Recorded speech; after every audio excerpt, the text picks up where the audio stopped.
Good evening. Welcome to the August 19th Joint Town Council Parking Authority meeting of Tuesday, August 19th, 2014. At this time, I'd like to advise those in attendance to silence your cell phones or other communication devices. Clerk, will you please call the roll? Thank you and good evening. Councilmember Diane McNutt. Here. Councilmember Barbara Spector. Councilmember Joe Przenski. Here. Vice Mayor Marcia Jensen. Here. Mayor and Chair Steve Leonardis. Here. Leading us in the Pledge of Allegiance this night is Pamela Larkin. Pamela, will you please come forward?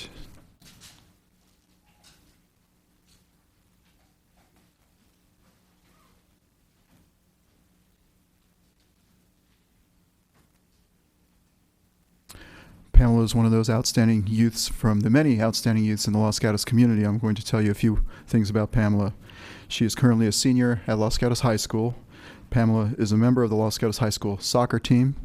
And what position are you playing? Right forward. Right forward. Pamela is in the tutoring club and the political activism club at the high school. Pamela participates in the Link Crew freshman orientation at Los Gatos High School. Pamela, can you elaborate what that is? It's a program that It's a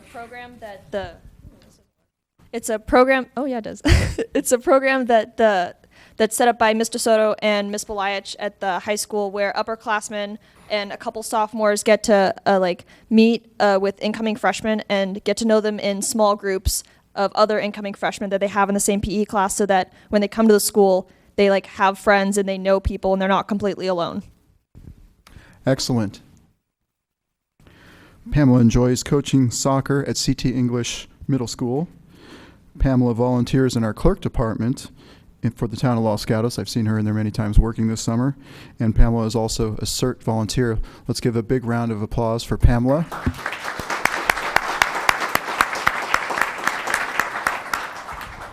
Please stand, and Pamela will lead us in the Pledge of Allegiance.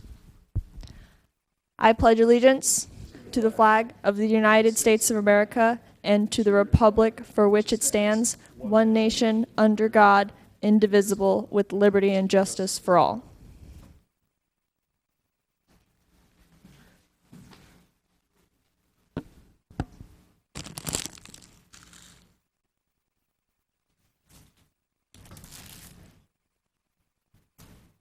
Another round of applause for Pamela as she...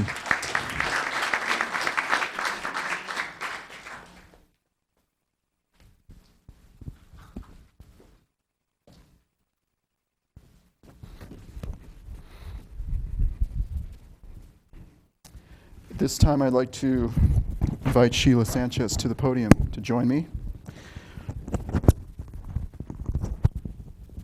For those of you who do not know Sheila Sanchez by face, Sheila was in this council chambers many times over the last several years. She was the chief editor of the Patch Online News, and Sheila is no longer with the Patch, but she was there for 3.5 years. I remember Sheila being in this chamber many late nights, and then the very next morning by 5 a.m. she had the article up online. Sheila was everywhere in our community for a while. She really put her heart and soul into covering our community and really gave it a Los Gatos feel, the small town feel that it is, covering our events from Easter egg hunts to all kinds of news stories to high school events, et cetera, et cetera. So very grateful for Sheila's tenure at the Patch, and I can say, honestly, I haven't been on there much lately, if at all, since you have departed. I will be presenting a commendation to you on behalf of the Town Council this evening for your work and your official launch of the Patch in 2010. And the commendation reads as so. Whereas Sheila Sanchez launched the Los Gatos Patch and served as its editor from 2010 to 2014. Whereas during this period, the Los Gatos Patch distinguished itself as one of the best news websites within the Patch's 900-plus site network. And whereas a member of the Los Gatos Chamber of Commerce, the Los Gatos Patch worked to promote local businesses and participated in community service projects. Through the Patch's Give 5 initiative, which consisted of donating 5 working days to the town in community service. And whereas Ms. Sanchez, having worked as a journalist for the past 25 years, has won several awards for her reporting, writing, and video production, including the Patch's Best of the West Award for coverage of regional news and events. Whereas the Town Council feels that such outstanding service deserves special recognition, now therefore, the Town Council of the Town of Los Gatos does hereby render, with special appreciation, accommodation to Sheila Sanchez for dedicated service to the Town of Los Gatos and its residents, dated August 19th, 2014. Thank you, Sheila.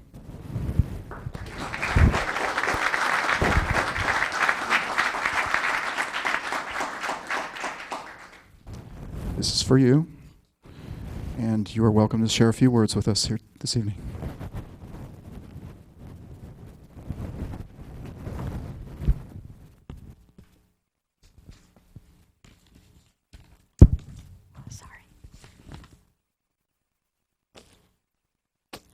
Good evening, everyone. I'm so honored to receive this commendation tonight from Los Gatos Mayor Steven Leonardes, the Los Gatos Town Council, and Town Manager Greg Larson. In my career as a journalist, I never thought I would receive such a commendation from a government body, let alone be able to cover one of the most beautiful towns in the country. I started to cover the town of Los Gatos in the fall of 2010. Several months before the official launch of Los Gatos Patch in December of 2010. The town council and town manager Greg Larson were instrumental in the successful launch of the site. They were always responsive, friendly, professional with my request for information. I also want to thank town department heads, service clubs, businesses, schools, and nearly every organization in this community for always being open with information.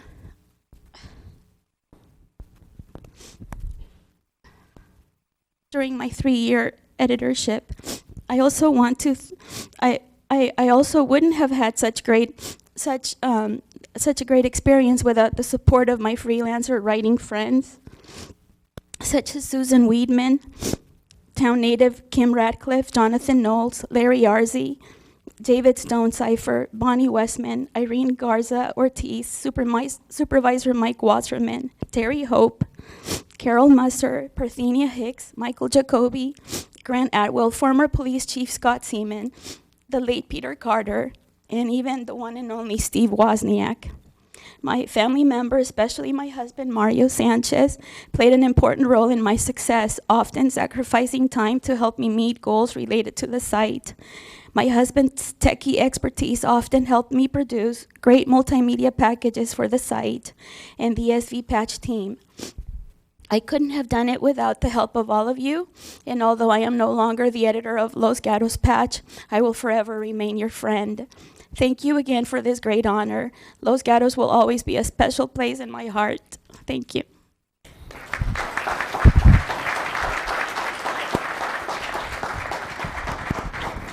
Thank you, Sheila. I know that wasn't easy. It wasn't easy for me either, but you're welcome to come up and invite your family up who supported you through this for a photo if you'd like. Those are all tears of joy, by the way, so we're all going to be smiling here momentarily.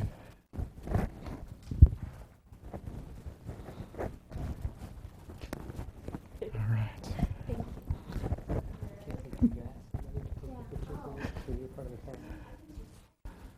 She's one of yours? Yes. You want to get in here too?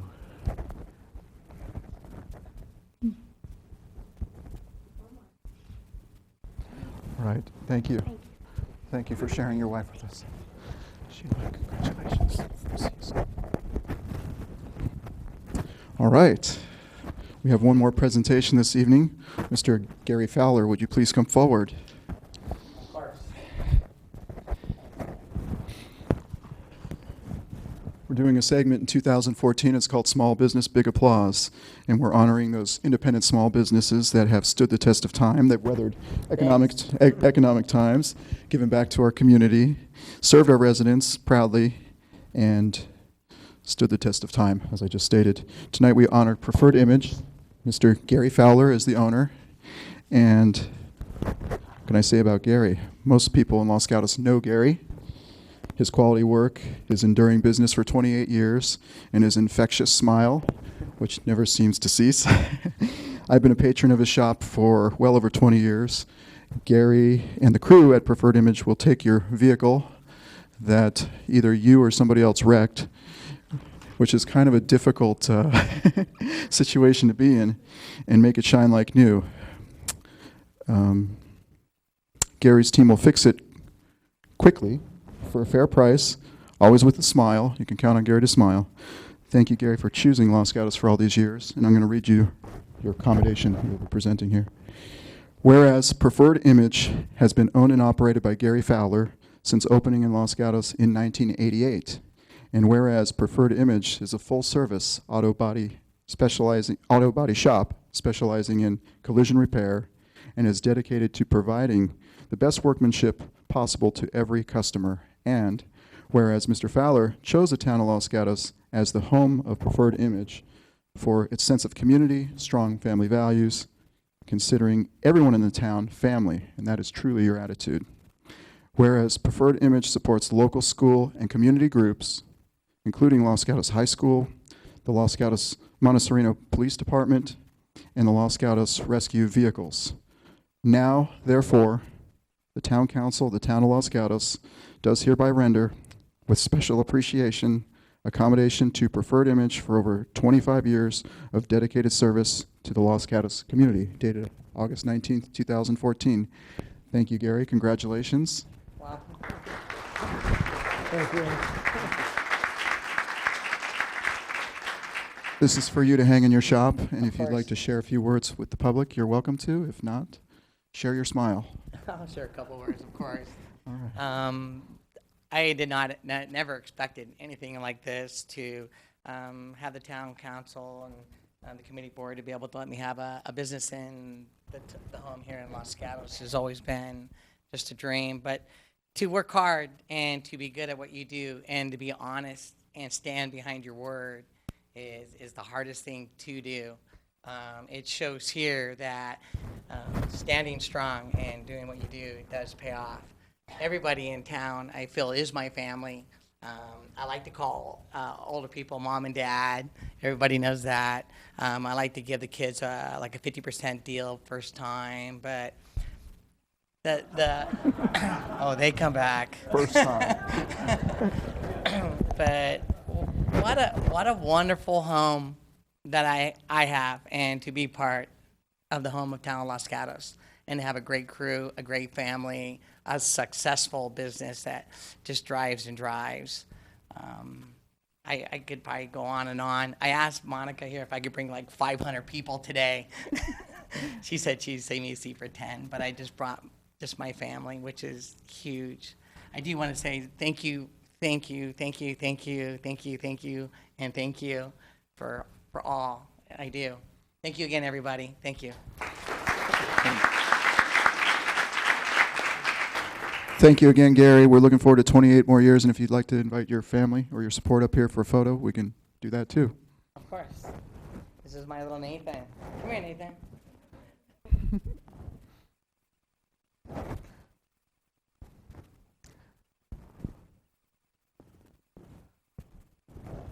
Thank you, Steve. My pleasure. Holy cow.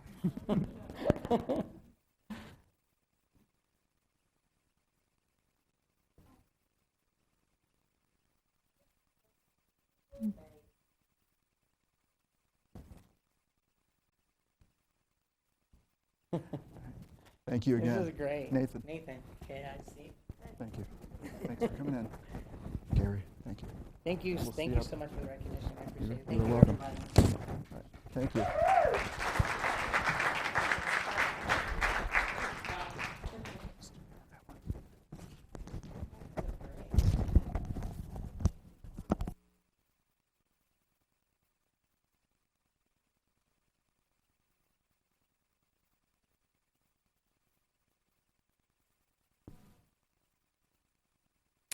Moving on to our our more formal part of the evening. I'd like to remind those in attendance, if you'd like to speak on any item that is not on the agenda, to please fill out a speaker card and give it to the clerk.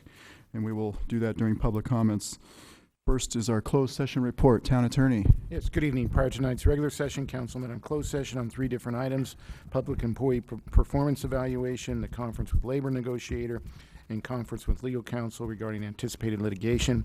As to all 3 matters, no action was taken that requires reporting under the Brown Act. Thank you, Mr. Attorney. Moving on to council manager reports. Do we have any council matters? Councilmember Brzezinski.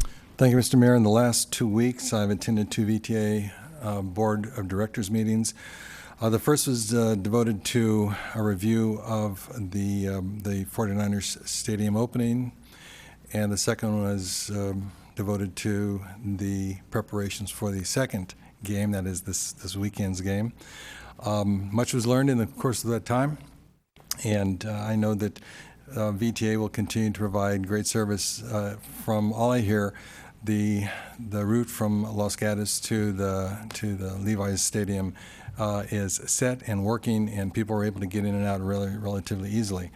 The other VTA event was the Ad Hoc Governance Committee, of which I'm a member, and the focus on that is to deal with the current situation of traffic impacts as a result of the rebounded economy in Santa Clara County. We focused very much in this meeting on all of the incoming workers from the outlying counties that surround Santa Clara County, and we have a very significant impact, as you know, from Santa Cruz County. As a matter of fact, the last data gathered was in 2009, just at the kind of the beginning of the rebound. And on a daily basis, we have 18,730 workers coming from Santa Cruz County to Santa Clara County, and they come one way, and that's down Highway 17. I think we've all seen the result, and now we're looking to a revise of this related to a more contemporary view from 2009 to 2014, and we'll be able to present that to you when we have our meeting about traffic coming up in September. Also participated in the Entertainment and Alcohol Ad Hoc Committee with the mayor, and that occurred on the 14th, and that is my report. Thank you, Mr. Brzezinski. Vice Mayor. Thank you, Mr. Mayor. On August 7th, the Housing Element Advisory Board Committee met, and we were able to review a first draft of our new housing element, which was quite exciting. Thank you, Ms. Prevetti. Thank you, Mr. Ordonez, wherever you are. And I see 2 members of the Ad Hoc Committee in the audience. Thank you to them. So we are looking forward to reviewing the second draft on August 21st, and we hope to have something to forward to the council very soon. Thank you, Vice Mayor. Councilmember Spector. Thank you, Mr. Mayor.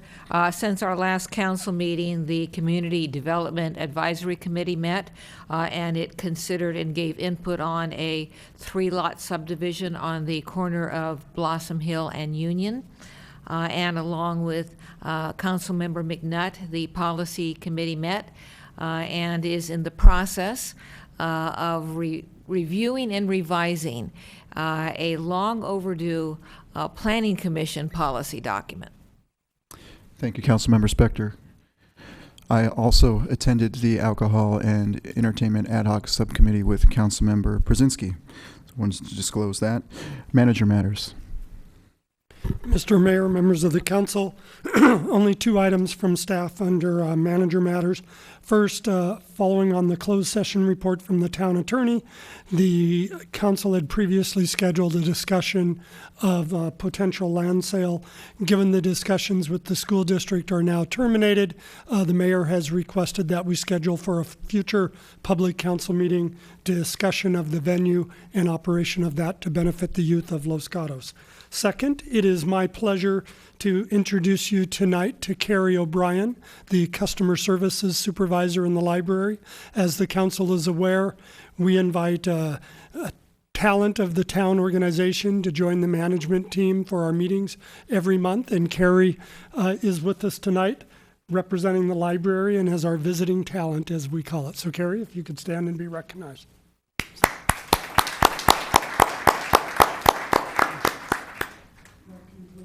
Report. Thank you, Mr. Manager. Moving on to our consent calendar. Does any member of council wish to pull a consent item? Oh, Mr. Manager. Yes. Actually, we do have two desk items that have been provided to the council.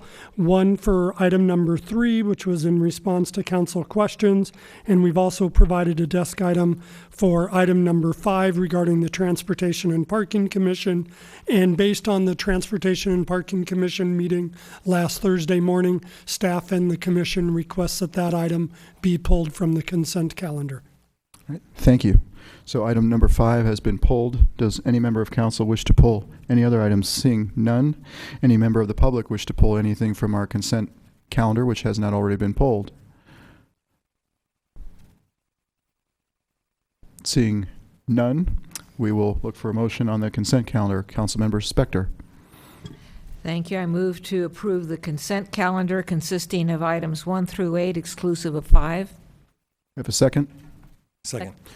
We have 2 seconds. All those in favor? Aye. Aye. Opposed? None. Passes unanimously. And we will hear item 5.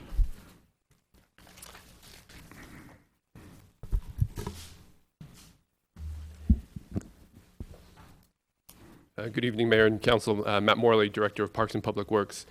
We've been working, we being the Parks and Public Works staff and the Parking and Transportation Commission have been working diligently over the last 8 or 9 months to establish priorities for the commission.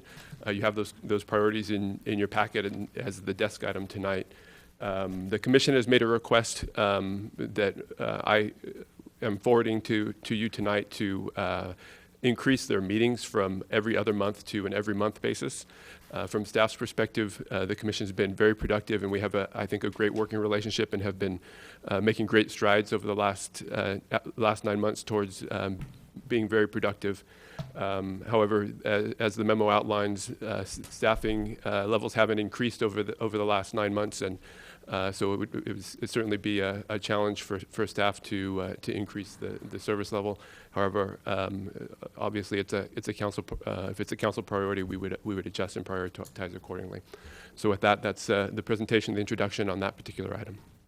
Thank you, Mr. Morley. Does any member of council have questions? Mr. Brzezinski. Thank you. Mr. Morley, the current bi-monthly meeting schedule, it does allow for calling special meetings. Is that not correct? Yeah, thank you. And we have had several special meetings, interim meetings, and the commission has been very good about doing ad hoc meetings on their own to move things forward. All right. So so that is still available to the commission, and what's the standard process for announcing this to the public? Because these are public hearings. Yeah. They're public meetings, and so they're posted as are all of our public meetings on the website. All right. Thank you. Councilmember Spector. Thank you, Mr. Mayor. You answered part of my question, which is that the commission can meet less than a majority on an ad hoc basis, so they can meet without staff in that way. That's true, and they've done a great job with that. Okay, and they've been doing that. All right. Actually, at this point, I'm going to assume we're going to hear other speakers, but that's all I have. Any other questions for staff? Councilmember McNutt. Thank you, Mayor. Just a couple clarification questions. So I've got one document that's dated August 13th that was in our original packet that lists 4 priorities. And then I have one that's August 15th that says, here are our top 4 priorities, but there are actually 6 listed. So can you tell me which one I should be looking at? So the 6th priority that came in the desk item is, and I'm sorry, I missed an edit on that one, so it should have been listed top 6 in the top of that one as well. So the priorities have been a work in progress, and because we met last Thursday and our memos were submitted before that, we took the document that we had in progress at that particular time and submitted it, and with the knowledge that should it change, we would amend that and submit it as a desk item as we did. Okay. So then if I can continue, Mayor, I had 2 questions then on 2 of those items. So number 5 is downtown parking, garage, traffic conditions. How would our town commission's discussion of this subject dovetail with the chamber ad hoc downtown property owners group that's been meeting to talk about the same issue? Is it redundant or complementary? I would think it's complementary. We've been working towards getting a member of the commission to attend those meetings, so there's a connection there and some synergy along the way. Hasn't happened yet, but I would expect that it would happen at the next meeting of the downtown gathering. The commission certainly has an interest in several of the members in providing input into the downtown parking solution, and so that's why it was such an important item for them, and they carried it forward here. And then my last question, kind of in a similar vein, is on the steady traffic and parking all around Los Gatos schools. When we set this as a strategic goal for the year, it was with the understanding that the school districts would have to participate, otherwise we would be talking to ourselves. I'm not sure where they are in agreeing to that, but has it already been decided that the structure of that conversation would be within the format of the town commission, or is it possible it would be a separate task force or some other structure that we haven't even thought of yet? I would expect it to be a larger group. The first meeting that the mayor convened earlier this calendar year included 2 members from the commission, and I think that was a productive element there. So it would be a larger group with the commission and staff, as well as members from the various school districts. So just to summarize, so on both of those, it could be that the commission's participation is a subset of the full commission reporting back. So they would be moving out to other bodies and then coming back in. Yeah, that's what I would expect, yes. Thank you. Councilmember Spector. Thank you. For getting back to what Ms. McNutt said, definitely have to have the schools involved in whatever permeation you have. Question with regard to your commission's involvement with parking solutions. Has the commission been given any background information on the practicalities or processes of funding a parking garage? And I will tell you, any day I walk around town, probably somebody will come up to me and say, "You're on the council, build a parking garage." So what have they been told? We've had really good open communication between staff and the commission, and provided, I think, a good deal of information, including council's direction to staff on how to proceed around the garage, and also the cost of a new garage and potential solutions there. I think if I can add, overall, these are priorities from the commission's perspective. We haven't together necessarily outlined the exact direction we're going to take in as we address these, but they are areas of interest and areas that they see as important to the town and from their perspective for the commission. Further questions? Seeing none, thank you, Mr. Morley. And we will start to call the speakers forward on this item. We have, the first speaker is Jeff Lockridge.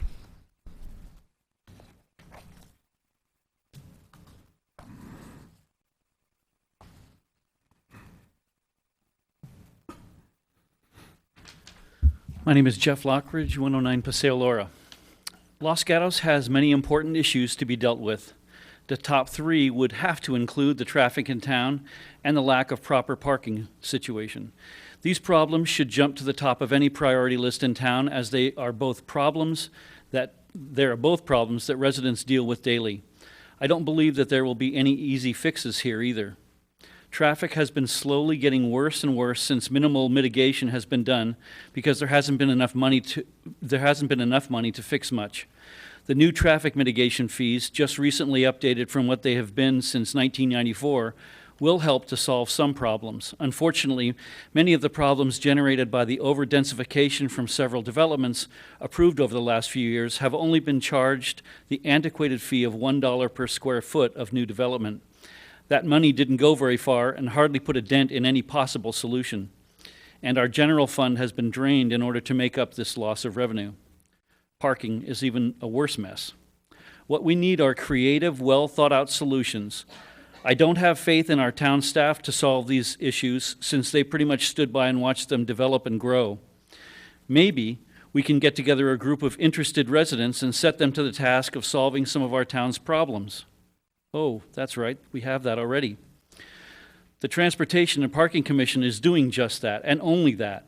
They have been struggling with the town's most aggravating problems and are working on solutions, but they only meet regularly once every 2 months.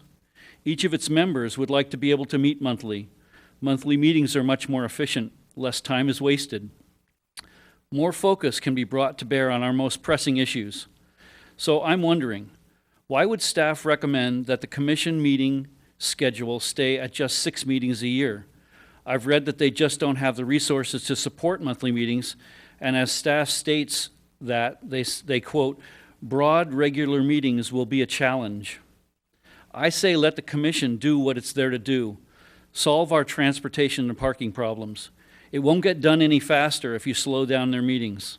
I urge council to remove this item from the consent calendar, deny staff's recommendation, and direct the Transportation and Parking Commission, along with staff support, to meeting monthly and start to provide long overdue solutions to our town's biggest problems. Thank you. Thank you, Mr. Lockridge. Next speaker is Mike Calise.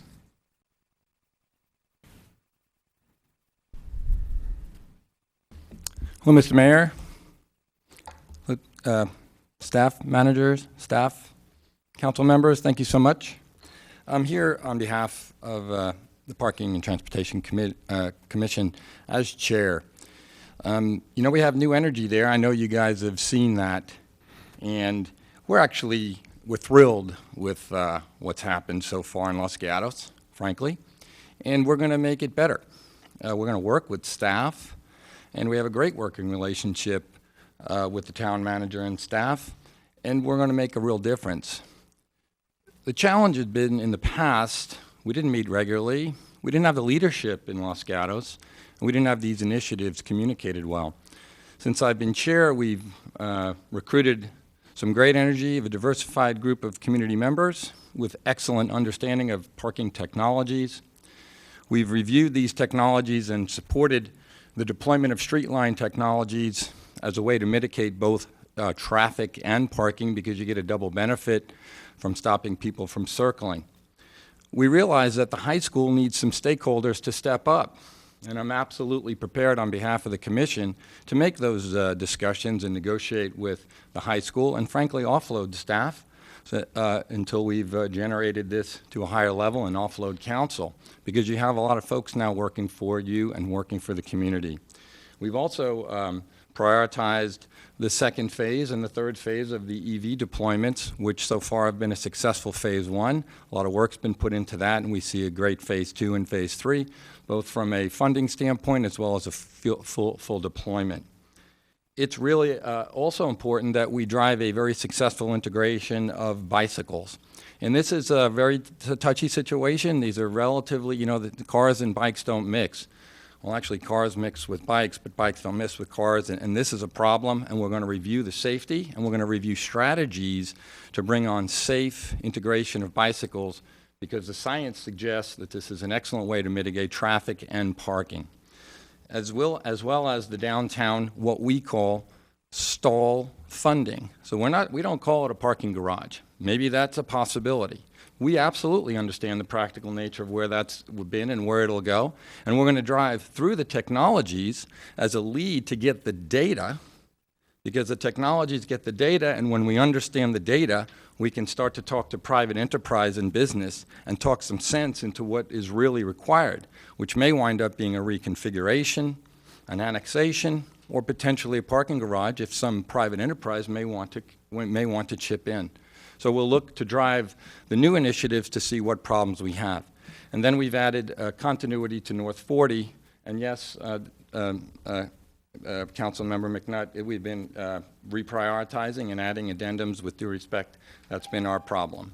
So we look urge staff to reconsider and give us the capability of meeting a month. Thank you, Mr. Calise. I did not see the yellow light go on there, so we didn't get the warning, but I think your 3 minutes is up. Thank you. Councilmember Spector has a question for you. Thank you. Yeah, the yellow light went on, and then we made sure we gave you a lot of red and blips. I'm colorblind, by the way, and my apologies. It's a true story there. You heard the prior speakers. and there was mention that your commission could meet on an ad hoc basis, so it didn't need any staffing for those meetings. What is your input? Do you still believe, even with the ad hoc, your commission would work better, do more work with monthly meetings? Yes, we would do more work with monthly meetings because the special meetings are usually special items, single items. And we have a number of prioritized agenda items and initiatives. So we don't want a special meeting you to death, frankly. And, if we're forced to, it's very inefficient. We'd rather not go 2.5 hours every other month to refresh the information. We'd rather go 1 hour to preferably a maximum of a 1.5 hour and be more efficient to staff. That's our desire, working with you for more efficiency. Right now, it's inefficient. Vice Mayor. That was pretty much my question, but I wanted you to outline, I hope, a little bit more how you think staff can help you if you can meet on a monthly basis to help you, crystallize your ideas and move forward with your agenda. Excellent. So the key is that we need quick action to many of these items. In the past, there's a history of the Transportation and Parking Commission to sort of roll along way too long of a list and sort of be inefficient in its real action. We've reduced that list to stay highly prioritized. And our belief is that with a monthly meeting, a more efficient meeting, those items become top of mind. And as we are seeing an accelerated problem of parking and transportation around Los Gatos, the monthly meetings will keep things top of mind. They'll deliver to the council the important issues, and frankly, we'll offload you with expertise that you'd find valuable and staff would find valuable. Any other questions for the speaker? Seeing none, thank you, Mr. Calise. Thank you, and apologies for the delays. It's okay. Call up the next speaker, Natalie Ladd.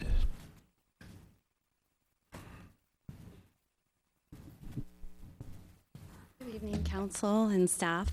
I am one of the commissioners on the Transportation and Parking Committee, and I wanted to share with you some of my ideas as well. I ask the council to please approve us going to monthly meetings. We are currently on every other month meetings, but we do not meet 6 times a year. We actually meet 5 times a year because of the holiday. So it's kind of like a quarterly meeting, to be honest. Since I've been appointed to that commission, during that time, I've put a motion in to have 2 special meetings, and out of those 2 special meetings, one of them was we were not able to get everybody to attend, so that actually got canceled. So out of my experience, the special meetings that we did do, 50% of it worked and 50% didn't. Let's see. Okay. The last meeting we had was 2.5 hours long. I am on the ad hoc committee that came up with the list of priorities, and we dwindled that list down to the top 6 so we can make the list shorter, but it gives you an idea of where we're going. Our average meeting is about 2 hours long. The last one, like I said, was 2.5 hours. And there's a problem when you meet 5 times a year to wait until the next meeting, which is 2 months later, to look up what you're looking up and bring the feedback. I personally have reached out to the chamber. I talked to Zach for a lengthy conversation last week about this problem. They do have meetings with the merchant. There are about 6 to 8 merchants that are on this list, and they met in March, and I believe they only had like 2 merchants show up. They pretty much got nowhere. The merchants do want a parking garage. They don't have the money. So we're exploring the ideas of what we can do to come up with a solution. I've been attending regular staff meetings here for the last year, and almost every single meeting I come to, I hear someone complain about the parking. So at the very least, we'd like to have the opportunity to come up with ideas. I'm in the process of reaching out to merchants throughout town to get feedback from them, so it's not just left on us. We could probably come up with creative ideas on how we could tackle this and be like Campbell, like everybody keeps saying Campbell. I think that what I did, if anybody's interested, I created a closed Facebook group called Los Gatos Parking. So if anybody is interested, whether they're a merchant resident or anything, and would like to be part of these groups, it's at least a means of communication instead of emailing everybody. They could see it. So if anybody's interested, please look at Los Gatos Parking on Facebook. Let's see. I think that's pretty much it. I just wanted to express my feelings. And I'm also on the bicycle committee. And we've asked one of the items to be able to regularly on the bicycle committee, because if we have more bicycle opportunities in town, there'll be hopefully less traffic and less parking needed. Thank you. Thank you, Ms. Ladd. Questions for the speakers? Seeing none. Thank you. Next speaker is Jack Van Naden.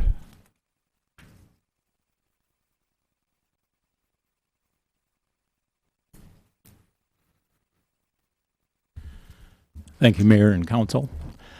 As most of you are aware, I am a member of the Los Gatos Community Alliance. We like to think of ourselves as at the outside looking in to provide suggestions to staff, council, and the Planning Commission. We have a fair number of members that continues to grow over the years. Currently, the number one issue for the residents we find is traffic. For the downtown merchants, we find that parking is their hot button. Years ago, I owned and therefore managed a business. I would have died and gone to heaven every time one of my employees excuse me, said, "Can I stay late and work on this project?" I would have positively passed out had they said, "Can I stay late and work on this project and I'll work for free?" I don't know the nuances of this request to work more hours for no pay, but it's a fairly good indicator that this commission is serious about their work. They know the major issues in town that have to be resolved as quickly as possible. Meeting once every other month does not work in lieu of the huge projects facing Los Gatos. If the town absolutely has to have a staff member there, then we need to take advantage of this offer. The cost will more than be offset by the dollars and the grief saved. Another alternative would be to let this talented commission run with it on those weeks the staff member cannot be there. I doubt they will spend any money or set unenforceable rules in their unsupervised week. Instead, I would suspect that they will brainstorm, research, and discuss important findings that they can present to staff at the next meeting. To me, this is a no-brainer. Let these horses run. Give them a trial period if you must, but take advantage of the leadership and enthusiasm that they show. It may run into some of the other committees that the town has. Thank you. Thank you, Mr. Van Naden. That was the last card I have on item 5, so if anybody else wanted to speak, seeing none, we will move on to council discussion on this item. Vice Mayor Jensen. I would just like to come out of the box and try a motion, if I might. I agree with Mr. Van Naden. Rarely do we find people that want to meet more often, and I just don't see the logic in turning them down, particularly when they've come to us with a priority list, they've described outreach they've done in the community, they've set up Facebook pages, they have gone out and talked with businesses. We're going to be considering on a later item tonight. I think we should applaud that. I think we should work with that. And I think that we are lucky to have Mr. Morley, who's also enthusiastic and working with this commission, and we should give them the opportunity to meet every month. And so my motion is to direct, I don't know what it is, the staff to staff monthly meetings for the Transportation and Parking Commission. We have a motion. Do we have a second? Second. Okay. Second. Okay. Well, he's going to call on Councilmember Spector. You had your hand up. All right, I'm going to second it. We'll have lots of seconds on this motion. I'm going to second it, and I'm going to, for me, if the staff for some reason can't be at a meeting, I personally see no reason why this energetic, intelligent, skilled commission can't go forward and do work at that meeting. We have a motion in a second. Councilmember Brzezinski. I want to reaffirm those things that have already been said. My initial orientation was we've already got the bi-monthly and you have the opportunity for additional meetings. But I certainly understand the necessity of continuity and the opportunity to schedule yourselves so that you can meet regularly, more regularly than you do now. And I do think it'd be more productive. So I think you've made your case, and I applaud you for the work done. We expect great things, of course, and we expect the solution to be pretty much around the corner. We'll be able to evaluate that, in a few months hence. But I think whenever we have staff time, we allot it according to where we feel values are. And in this particular case, I think you've made a good argument for allowing this group to go forward and to work diligently in a more in a faster pace, given what you've offered us. So definitely, I will support this motion. Councilmember McNutt. Thank you, Mayor. And I also agree that you did a good job of making your case. And there's really no downside because Mr. Vanata said, you know, they're not going to be, they're not authorized to spend any money. They can't make any rules. So all they can do is use their brains and their creativity and their energy to research and to provide staff with some fresh ideas and provide council with some good advice on policy going forward. So go, do it. Thank you. I will chime in. Somebody said that traffic and parking are on everyone's mind. I hear about it every day. I really do appreciate the committee coming forward and volunteering yourselves for more hard work. Keep up the ambition. I will be supporting the motion. I'll call the question here. All in favor? Aye. Aye. Opposed? None. Passes unanimously. Congratulations on that. Moving on to our verbal communications. If you would like to speak on anything that is not on our agenda tonight, please fill out one of these cards. And I have 1, 2, 3 so far. The first card is Ann Robinson. Please come forward.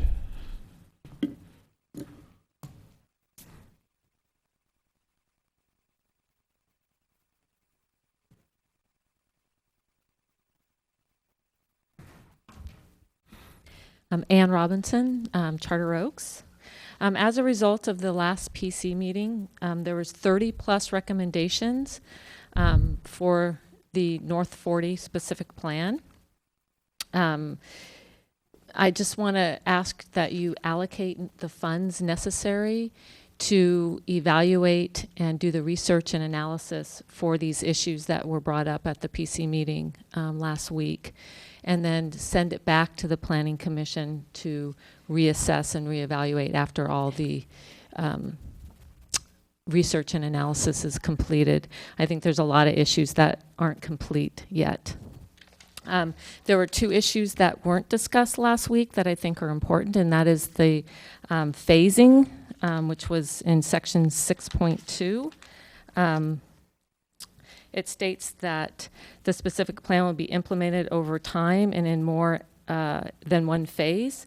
I believe that a comprehensive plan for the entire 40 acres should be submitted, not a plan for just 1 or 2 districts. I understand the difficulty of acquiring the land in the Northern District, but I feel a piecemeal approach is not the best way to develop the North 40. If you do allow to have a more piecemeal approach and to have each phase stand alone without a comprehensive plan, then I suggest that if they're going to develop 2/3 of the project, that you do 2/3 of the housing and 2/3 of the commercial. Because the other third, it could be another 20 years before that gets developed. We don't know.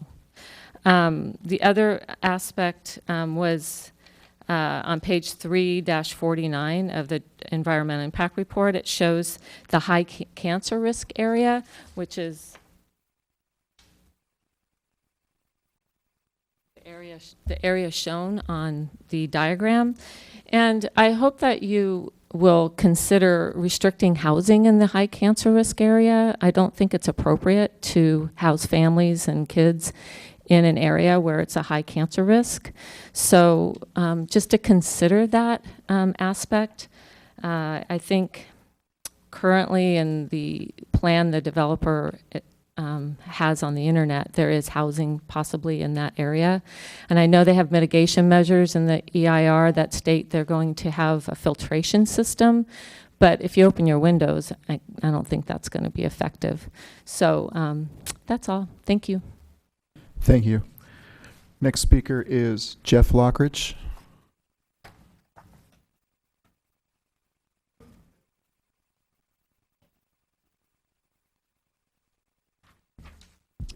Hi, my name is Jeff Lockridge, 109 Paseo Laura. I was recently in a discussion with another resident. We were talking about the Albright project. I had asked their opinion on how they thought that project had gone through town council. They responded that they thought Barbara Spector did a good job by compromising on the height of the project, that the developer was asking for 65 feet on each of 4 buildings. He thought it a good compromise that 2 of the buildings stayed at 65 feet and 2 were reduced to 45 feet. I thought about the word compromise, looked it up, and sure enough, it's described as an agreement or a settlement of a dispute that is reached by each side making concessions, to meet each other halfway, come to an understanding, make a deal, make concessions, find a happy medium, strike a balance, or give and take. But then I thought, really, what was the compromise? I can't know what was in Barbara's head when she suggested it, but it seems a sort of compromise between the 4 65 feet buildings that the developer wanted and the fact that the council felt like they might have been asking for just a bit too much. It would be like going out to buy a car, which you know costs $20,000, and in that $20,000 is a small profit margin for the dealer. The dealer is asking for $30,000, complaining about all the reasons why that small profit will put him out of business. If you choose to compromise at all, and I personally would not, would you start at $20,000 and go up, or would you start at $30,000 and go down? If it were my money, I would feel that no compromise was necessary, and I would stand my ground at $20,000, ready to walk. Now we're looking at the North 40 project coming before the town council, and I'm thinking that some sort of compromise will be applied to what is requested and what is approved. Unfortunately, I feel that the Albright scenario was an all too familiar pattern of our town's history of compromise. We come to some agreement based on what the developer wants. That seems to be the starting point. And my question is, why is that? Why wouldn't our town charter, our town's general plan, be the starting point? Our town's general plan states that 35 feet is the maximum. Maximum. Now, there's a pretty clear word. The maximum height allowed is 35 feet. When the North 40 specific plan comes before you in the next several weeks, I would like each of you to truly understand what kind of negotiation you're going into. You are representing the town residents who elected you in a negotiation with a developer whose main goal is to maximize their profits. Please don't spend any more on that car than you have to. Thank you. Thank you. Next speaker is Martha Stern.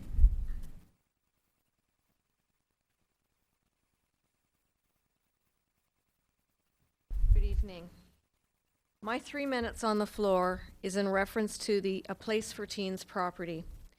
I was very disappointed to learn that the town has been actively pursuing the sale of the A Place for Teens property, particularly given that the town council members and town manager all know the background of how the A Place for Teen Center came to be, how it was built, managed, and funded by hundreds of dedicated community members who so strongly believed in the value of supporting youth and who handed over the ownership of the property, debt-free, to the town with the belief that the town would continue to share their vision of providing a safe venue for young people. To try to sell the property for a short-term gain of $1 to $2 million that will likely have no benefit to youth going forward, I would believe is a breach of trust and would be downright scandalous, in my opinion. I am glad to hear tonight that the talks with the high school have been suspended for now. An important segment of the community is our youth, and I believe the town council and town manager have an obligation to work with members of the community to employ the property such that it will support youth in a meaningful way in the future. I'd like the council to take a leadership role and proactively reach out to the community and request concrete proposals on how best to leverage the property such that it supports youth development in some way. There are reasons why the teen center closed 2 years ago, and the community must address the changing needs of this demographic and evaluate the services now available to them. The council should be working with the community to optimize the function of a building that can be and was intended to be a place where a sizable percentage of our youth can participate in youth programs, can interact with other children in a safe environment, can meet potential mentors, both peers and adults, can develop their leadership skills or develop other interests that might put them on a path to being self-assured, well-rounded young adults who contribute to the fabric of the community. Whatever the best proposal happens to be, I would like the town to continue the historic leasing terms of $1 per year to that entity, symbolizing the town's endorsement that young people matter. I believe the council owes it to the youth of this community and to all of those people who donated thousands of dollars and thousands of hours over the last 30 years to help young people and who handed A Place for Teens property to the town in good faith. Thank you for considering my comments. Thank you, Ms. Stern. Are there any questions for the speaker? Ms. Stern, I'd just like to comment. We will be bringing this back in an open session sometime, I hope, in December. So I will be making sure we work with the town manager's office to get that on the agenda for you. So please come back in the open session. Thank you very much. Thank you. Are there any more cards for verbal communications? I don't have any more, so we will close verbal communications and we will be moving on to our first item of business this evening, which is the drought in 2014. And our PPW staff, Mr. Matt Morley, our director, will be speaking to those, to the drought of 2014. Good evening, Mayor and Council. Once again, Matt Morley, Director of Parks and Public Works. As quick background, the town is a partner with San Jose Water, our water retailer, and the Water District, who is a wholesaler of water, domestic water for the town. So the three of us together make a team in the delivery of the service. Recently, the state has declared a Stage 3 alert, which is the third in 5 stages, which calls for a 20% reduction in water throughout the state. Although the message in a Stage 3 is a mandatory reduction, the enforcement has yet to begin. That would begin at a Stage 4 level. But there are some outreach efforts that various partners are engaged in. The Water District has what they are loosely calling water cops, but are more of an educational and outreach effort that are responsible for handling complaints and do the active education for those complaints on the violators.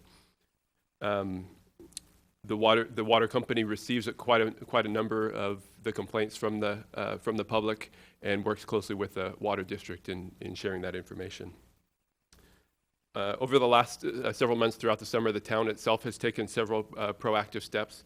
We've reduced water in our parks, especially on our turf areas, from a 7-day-a-week watering schedule to a 3 or sometimes even a 2-day-a-week watering schedule.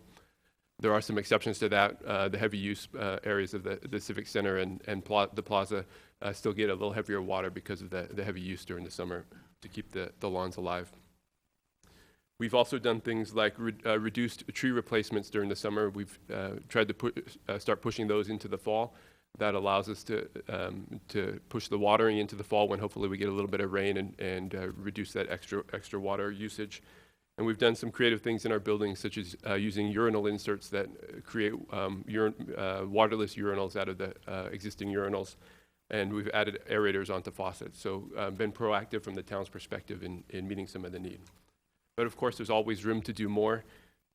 We could do things like use our online opportunities to do messaging to the public.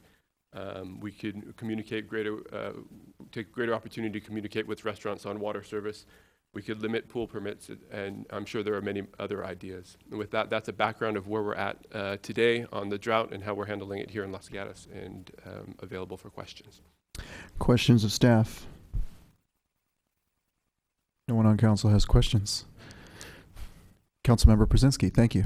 Thank you. I do have a question for you, Mr. Morley.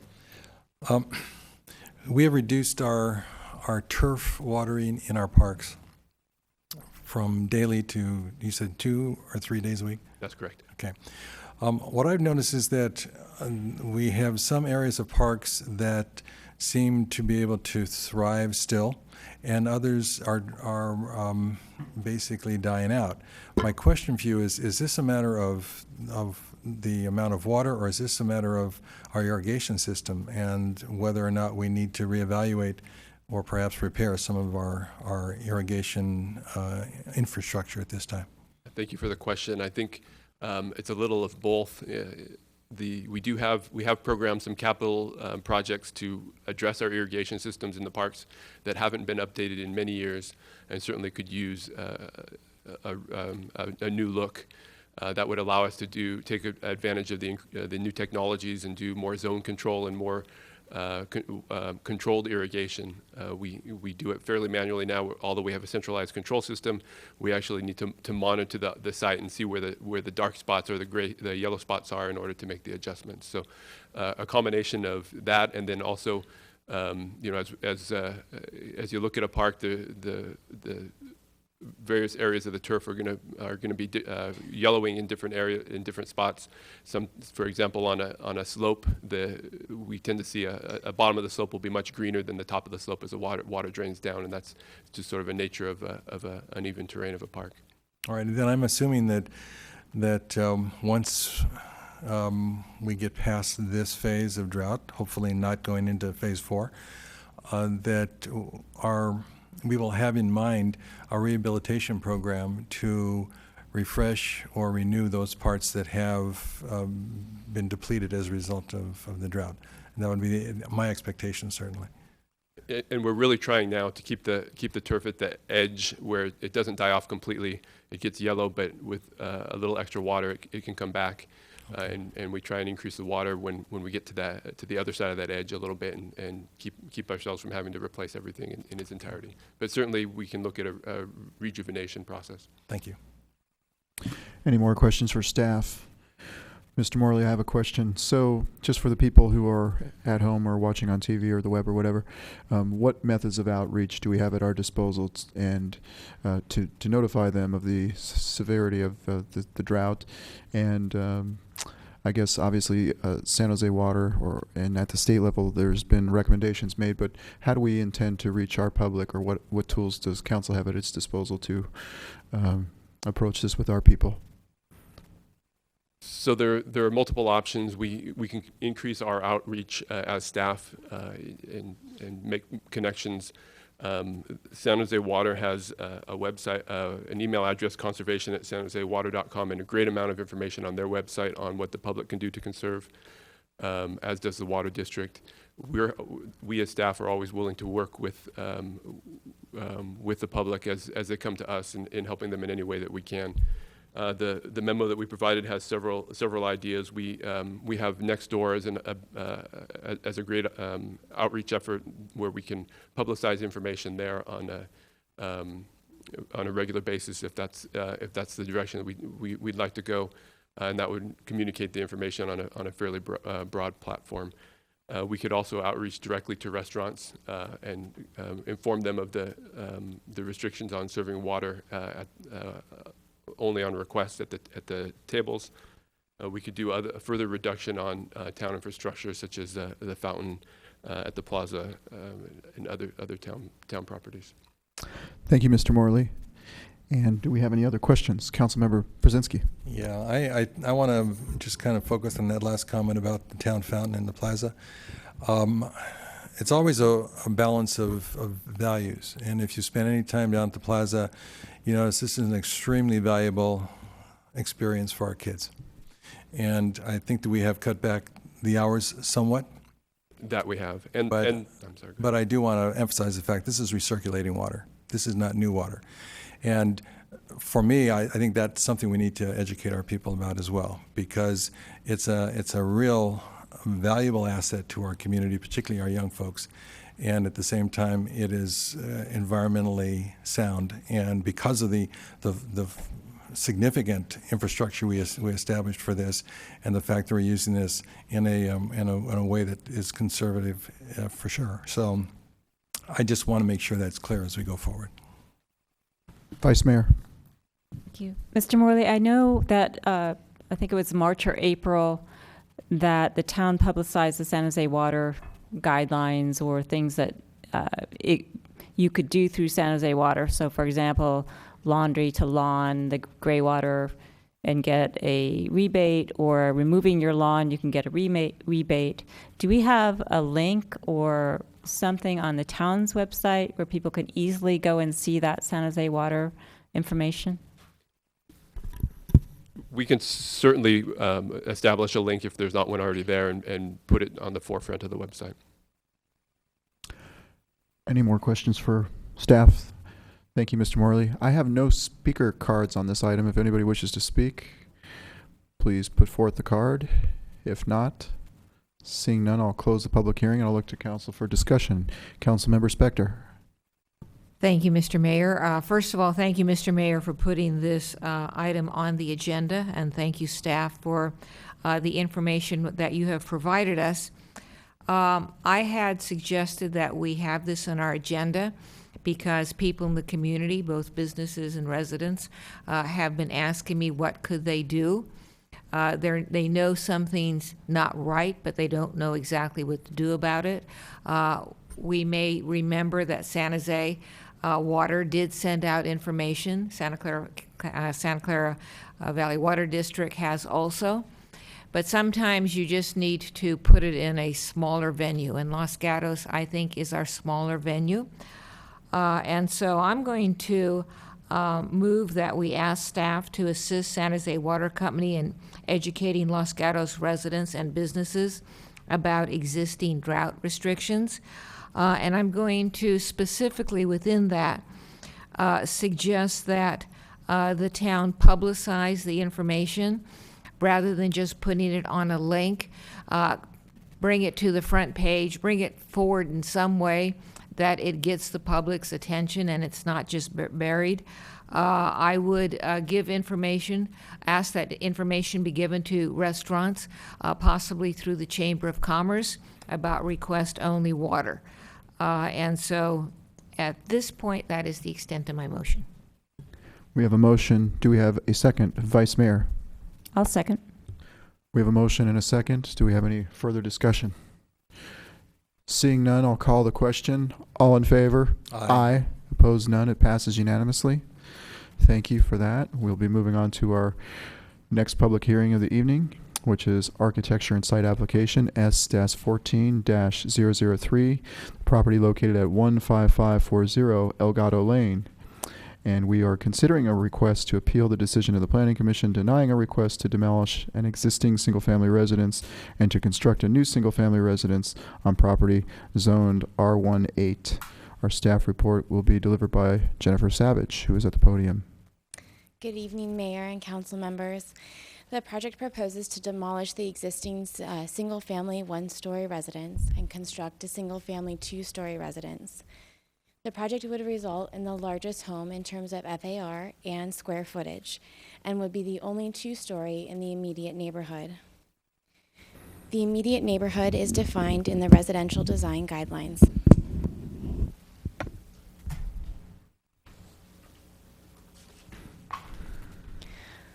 On page 11 of the residential design guidelines, it does show that the immediate neighborhood is defined as generally this diagram. It can vary if the subdivision isn't very rectangular like those diagrams. The property in a larger context can be seen here. It is south of Los Gatos Almaden Road on El Gato Lane. The subject property is highlighted in red. The immediate neighborhood is highlighted in blue here. The square footage of the immediate neighborhood residences is the first numeral here. The second value is the floor area ratio, and the value in the parentheses is the number of stories. The PC reviewed the application on May 28th and continued the project to allow the applicant to redesign the project. No changes were made, and the Planning Commission denied the project on June 25th. The decision was appealed on June 27th. The appellant believes that the PC erred in their decision and lacked discretion regarding issues vested with the Town Council. You also have a desk item this evening for this item. It includes information regarding the resolution for the architectural consultant, which was adopted on June 16th, 2014.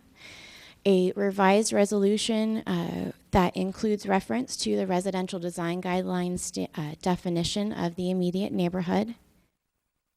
And it also includes a handout from a speaker from the Planning Commission meeting who is planning to speak this evening. This concludes staff presentation, and staff is available for any questions. Thank you. Ms. Savage, are there any questions for staff? How about disclosures from council members? Starting with Mr. Brzezinski. Yes, I have met with the applicant, or the appellant in this case, and visited that neighborhood multiple times, including as late as this afternoon. Vice Mayor? I've also met with the appellant and visited the neighborhood. I have also met with the appellant and visited the neighborhood. Councilmember Spector. I want to be different, but I met with the appellant and I visited the neighborhood. Councilmember McNutt. I visited the neighborhood and met with the appellant. Very good. Changing it up to keep us awake. So I would like to, at this time, call forward the appellant to speak, and that would be Mr. Fletch Sullivan.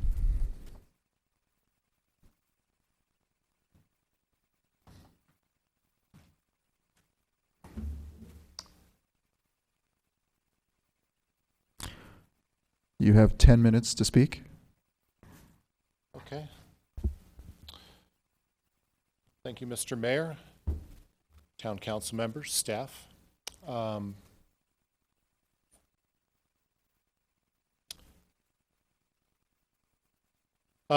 here to appeal the decision of the town council of 25 June 2014. I'm also here to hopefully work to find an equitable, efficient, repeatable way for the town to address infill from the county.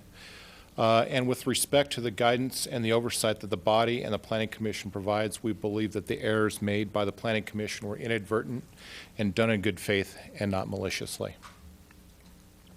To give you a brief chronology of the events, we live in the home. We purchased it 11 years ago on September 25th, 2003.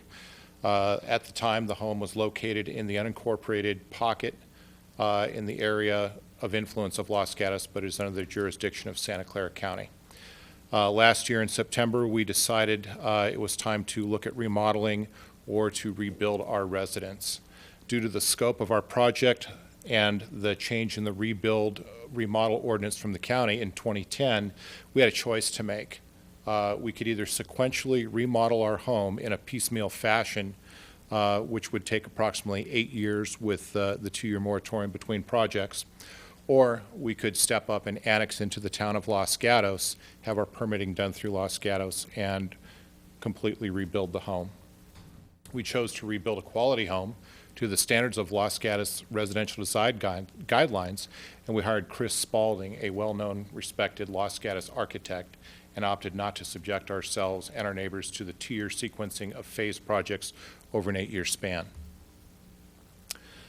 As we move through the process of submitting our plans, site inspections, 2 staff technical reviews, 2 reviews and revisions with the town's architect, and some $40,000 later, we were ready for our Planning Commission meeting. At our first meeting on May 28th, 2014, we were continued and asked to return with a single-story plan. After careful consideration and considerable review, we decided that a single story would not suit the needs of our family. We returned on the 25th of June and respectfully argued our case before the Planning Commission with the same plans, and we were denied on a vote of 4-3. To the appeal, we believe that we have met the requirements of the residential design guidelines.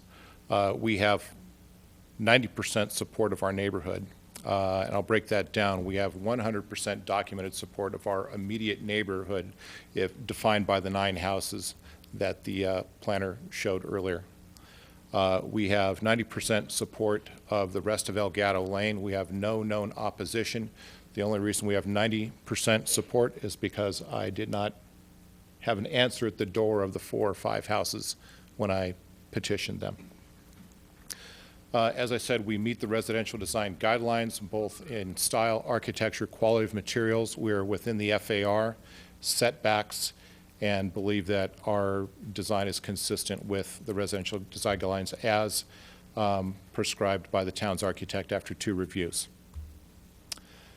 We feel that the key components to the decision-making criteria were the immediate neighborhood rule, which was heavily emphasized in this decision, compliance with the residential design guidelines, and weighing the opposition or the support of the neighborhood of the project and per canon, the town's architect, whether or not the neighborhood could be deemed in transition.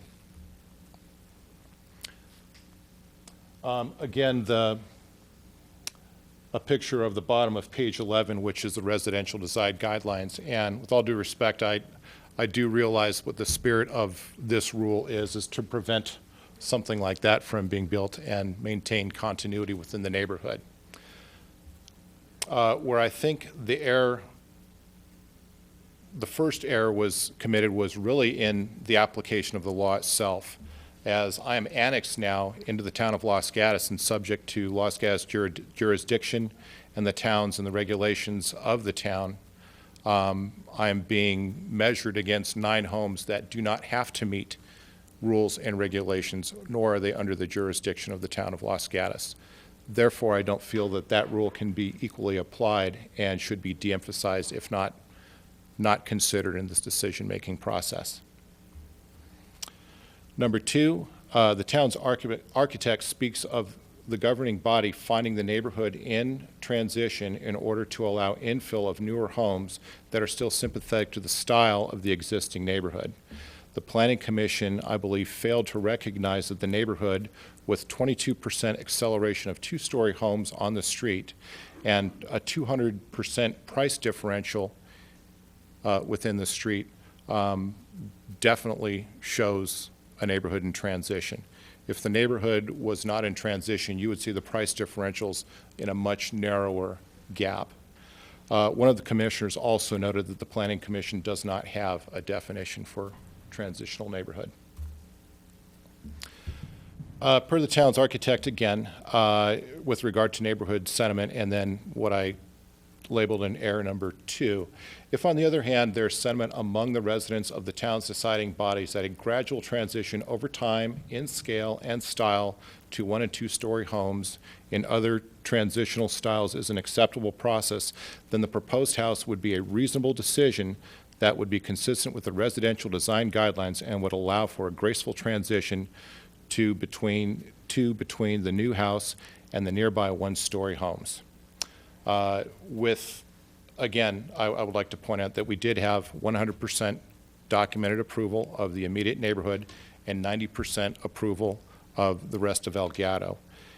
Chair Smith also cited that this approval is significant. If it were the other way around, they would certainly ask me to go back and talk to my neighbors and come up with a suitable plan that would meet everybody's needs. Just to point out the neighborhood, we're in the urban island up in the north right corner. Next slide, please. I would define our contextual neighborhood as the boundaries of the school district at Longwood to the west, Camino del Cerro to the east, the creek to the bottom, Los Gatos Almaden Road to the top. The homes are of similar style and architecture, as well as quality and build dates. Next slide, please. This is the 2-story acceleration that I was speaking of, and I broke it down into assessor's parcel maps, with the El Gato Terrace being the highest at 45%, which goes from El Gato to Camino del Cerro. We look at Rancho Padre, which is the cul-de-sacs along the creek, at 36% 2-story acceleration. Loma Vista at 24%, a total aggregate of 34% 2-story acceleration. And on El Gato, we have 23% currently. Home styles. These were originally built as 2-1 and 3-2 bungalows. GI Bill post-war, low quality of construction, I might say. Over time, there have been modifications to widen them, bring out the back, and some have done the piecemeal all the way up to 2,500 square feet. If I look at the public records, the average square footage for a 2-story, interestingly enough, is at 2,500 square feet, just under the FAR for my neighborhood. The largest being 3,869 square feet in the back of the cul-de-sac. Next slide, please. Again, to illustrate the project acceptance and approval. Next slide. Per the Planning Commission's request, we did look at a single story. In doing so, we would basically be taking up all of our backyard to put a single story at the square footage that our family would need and to approach the scope and scale that would make economic sense to take on such an endeavor in the first place. Next slide. Thank you very much for your consideration. Thank you, Mr. Sullivan. Are there any questions for the speaker? I just have one question, and it may be in the book. I was looking at the plan, and I looked at the garage, and it was 599 square feet. Is that a two-car garage, four-car garage? Two. Okay, thank you. That was my question. All right, and we will call up the next speaker, which is Mary Pope Handy.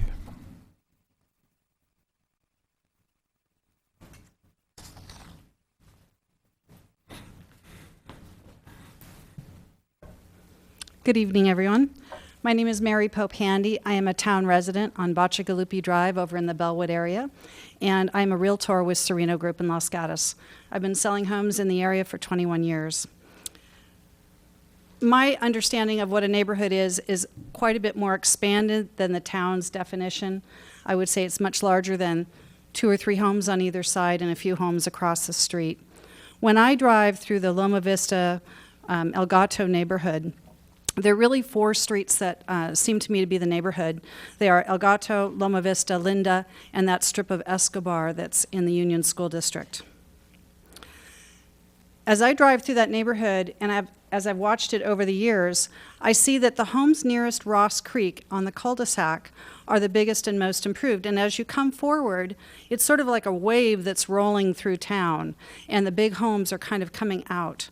And it's a little patchwork. It's not quite a steady wave, but you will find that even on the smaller lots, some of these homes are quite big. So I don't think it's really quite fair to look at a home near Los Gatos Almaden and say you're really a different neighborhood from the other end of your street. Because if you drive through, you see that the street the lots are about the same size. The original construction is very similar. I mean, some of them are sort of Eichler-esque or Eichler-esque wannabes, and some are just cottages. But they're all kind of the same vintage and on the same narrow, long lots. So that's the transitional part, is that some of these homes are being rebuilt or expanded or greatly remodeled, and others are really in a state of deterioration. And unfortunately, as you get closer to Los Gatos Almaden, you see more of those deteriorated homes. And I wouldn't quite say a blight, but there are a lot of rentals. And that combination of them not being updated or remodeled and not being owner-occupied has made it a little tougher. So that wave hasn't entirely caught up to the end of El Gato where the Sullivans live. I provided a couple of documents earlier to Jennifer Savage. I hope you got both of them. One of them are the sales for the last 365 days in the neighborhood as I described it, those 4 streets.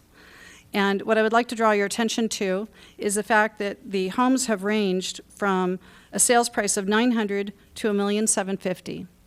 And that's quite a bit larger of a range than you would find in a more conforming neighborhood. I'm running out of time. The other thing I just want to point out very, very briefly on the other form is that the newer houses that have been built and sold in the last 10 years, the average square footage is actually 3,100 square feet. So what they're asking for is actually not out of context for the neighborhood. Thank you for your time, and I'm sorry for going over. You are not over? Well, maybe now it ended. Thank you. Are there any questions for the speaker? Seeing none, thank you. Our next speaker is Christina Berlang.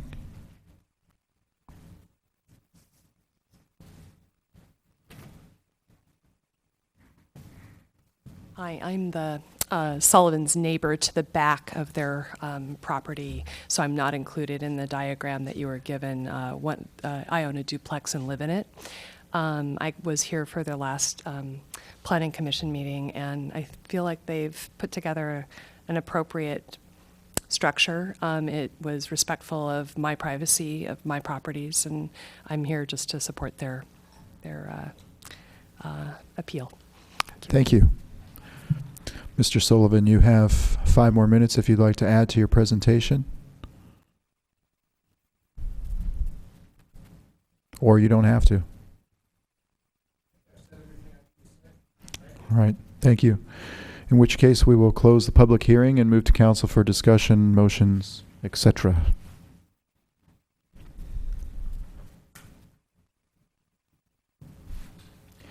Vice Mayor. Okay, I will wade in.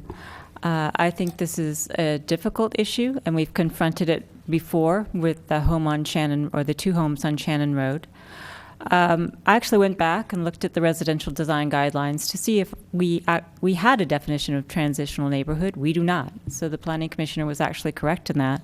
What the design guidelines do say is in section 1.6, how to read your neighborhood. It says, quote, some neighborhoods have a distinctive character and scale, while others are much more mixed and transitional. So the only time that transitional appears in the guidelines is in that one sentence. It isn't used to describe a neighborhood. It isn't used as a criteria. It isn't used as a defining factor.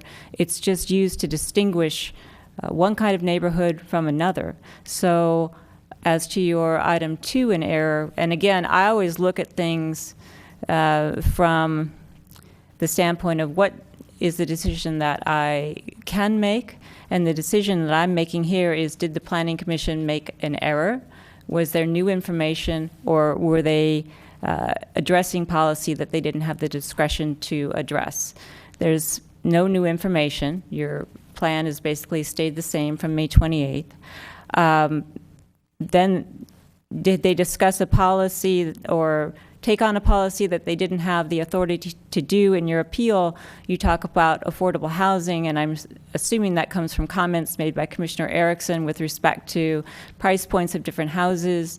This tract has never been considered and is not now considered as what we would formally define as an affordable housing area, so there's no policy decision there. So then the question is, was there an error in the Planning Commission's reading of the residential design guidelines? And one of the things you identified is that they didn't consider it's a transitional neighborhood. Well, there is no consideration of a transitional neighborhood under our residential design guidelines. If I went farther in the guidelines and tried to figure out, well, when do we go outside of what we were defining as the immediate neighborhood, I get to this sentence, quote, the immediate neighborhood diagram represents the town's interpretation of what the immediate neighborhood is, and there are factors which determine when it may not be applicable. And those include the location and the visibility of the building, so that's specific to the particular house, whether your lot has multiple frontages, also specific to your lot, the diversity of the parcel size, also specific to your lot or your immediate neighborhood. So as I read it, at least, and I'd be interested to see what other council people say, I don't see where I'm now going to go outside of the immediate neighborhood definition. You also raise the fact that you are being annexed because you were in county pocket and now you are no longer, so it's not fair to compare you to the county houses that form your immediate neighborhood by way of the residential design guidelines definition.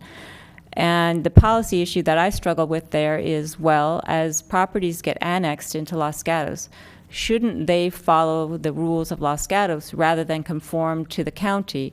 Because we made the rules for Los Gatos and now you're coming in, so shouldn't you follow what people in Los Gatos have to follow versus comparing yourself to the county? With respect to the real estate prices and how that goes with transitional neighborhood, in my many years as a planning commissioner and now on the council, we don't plan for real estate prices, and we know people want to improve their property. We know what profit margin is about. We know you don't want your value to go down, but as we do residential design guidelines or we decide whether a house can expand or not expand, it's usually not based upon the value of the property. It's more based upon an overall big picture planning for the town of Los Gatos. So having said that, I went and looked at the design principles that might apply to your property, and what the residential guidelines say is that we should encourage a diversity of styles that are consistent with the neighborhood context.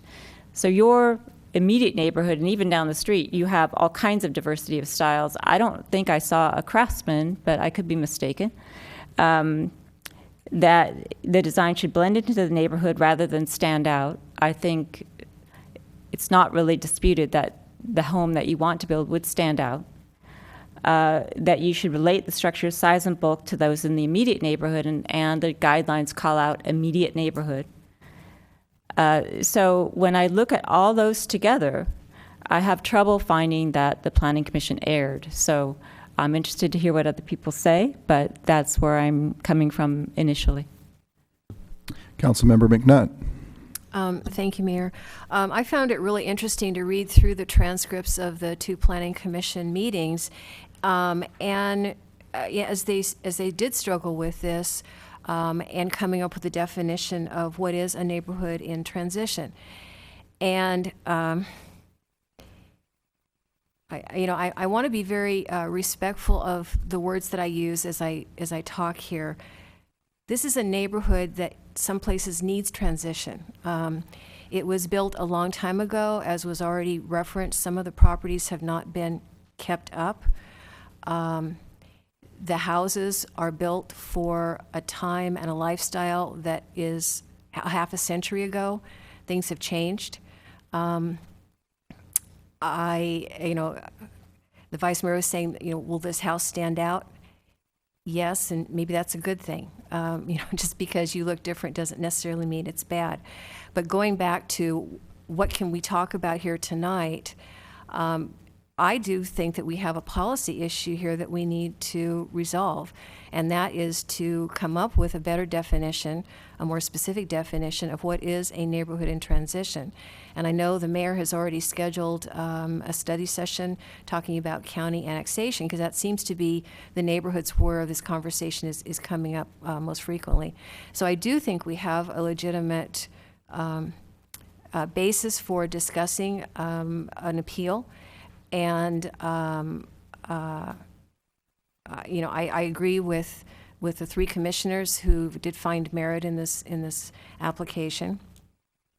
So I'm going to go ahead and make a motion and see where we go with that, and that is to grant the appeal on the basis of this is a policy decision that council needs to provide more definition and direction to Planning Commission staff and to future council on what is a neighborhood and transition, and to let this project go forward. I also want to comment on, before I see if there's a second for this, on a couple of comments that were made by commissioners that I found troublesome. One is, the thought that once you buy a property, you should just live with it. And I think that's unrealistic. Our lives change, our families change, your interests change, and you should be able to change your home and change your property depending on what's important to you at any given moment in time. And I also am very concerned about saying to an individual or to a neighborhood, we don't want you to improve your property too much because it'll become too valuable, and therefore we lose a price point for someone. We are always trying to get a big variety of housing stock in our community with a big variety of price points, but saying to someone, you can't improve your house because that way it's going to have more value, I don't think is a good way to go. So that's my original motion. We'll see if anyone has a second. We have a motion. Do we have a second? Councilmember Brzezinski? I'll second the motion. We have a motion and a second. Do we have some discussion? Vice Mayor.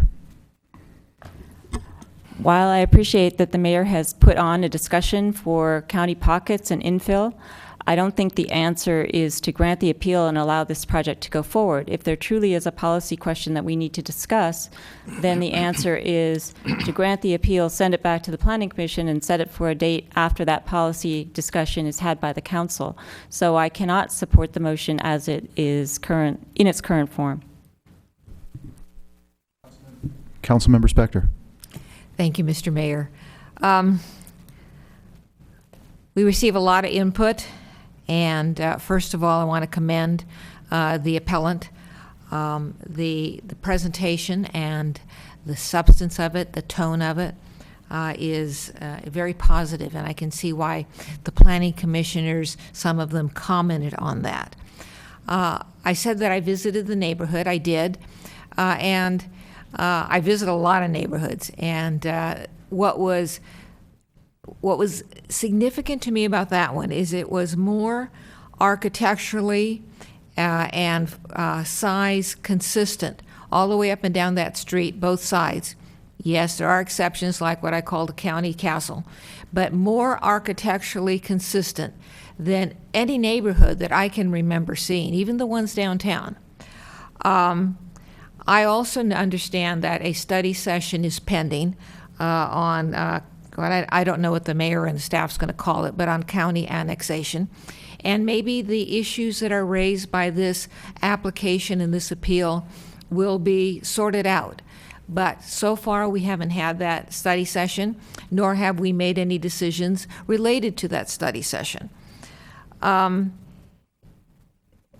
other significant factor to me is that we are going from a house that is 1,110 square feet to a home that's 2,581 square feet.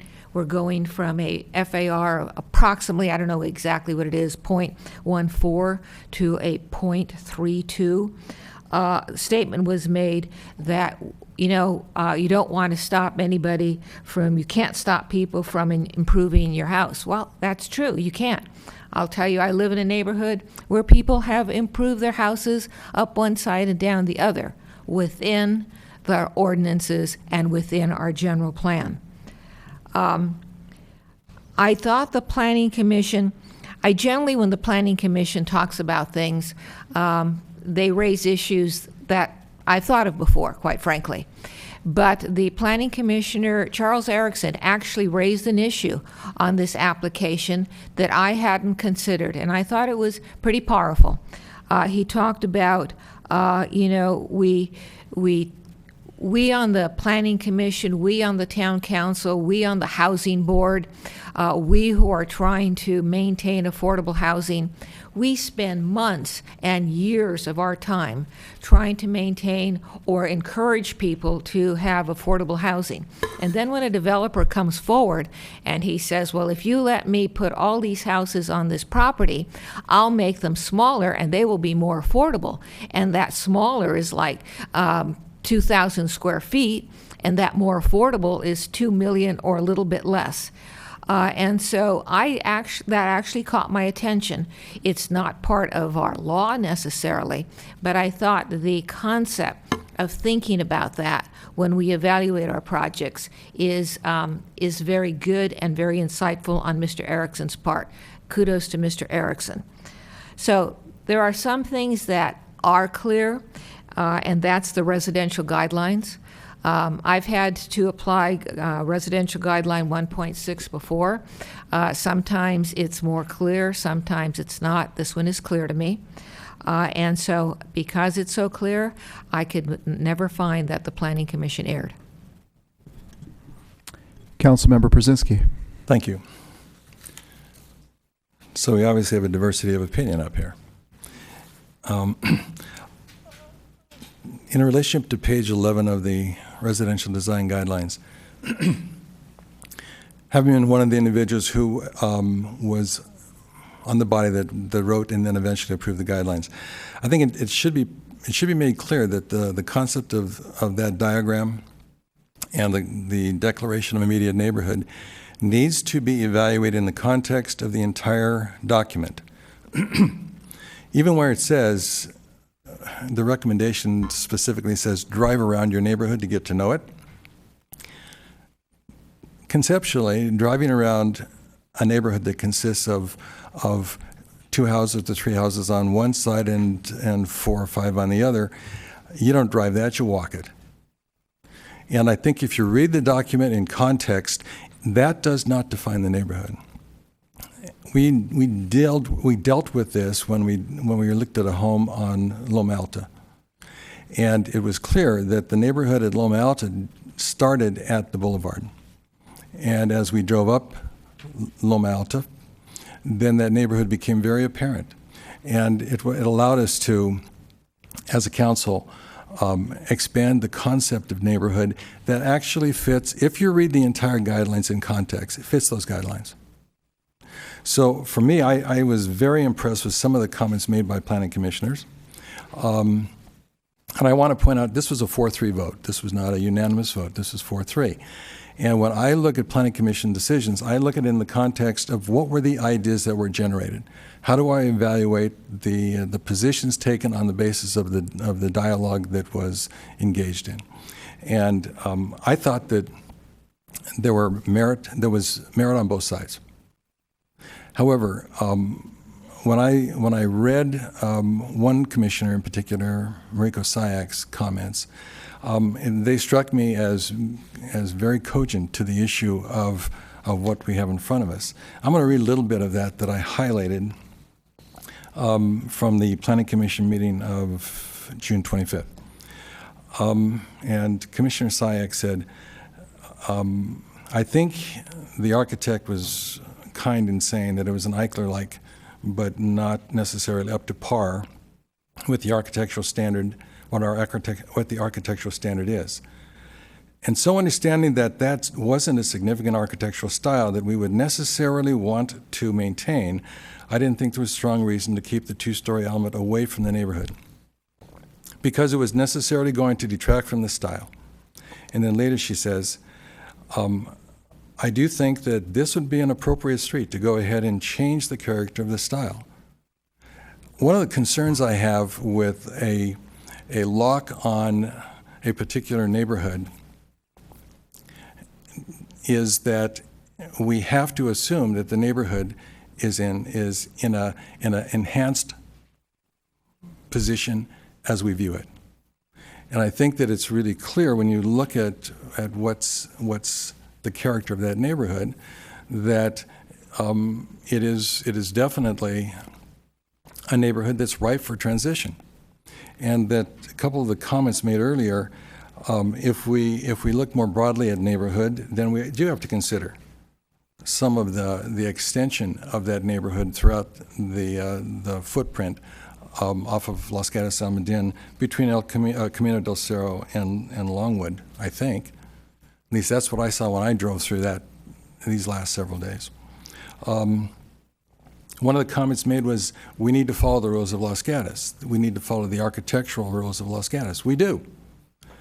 And I think the architect rose to this particular issue by stating that we probably wouldn't build this type of home, the one that's currently on that particular block. We wouldn't build it at this point in time. It wouldn't be one of the approvals that we would go through.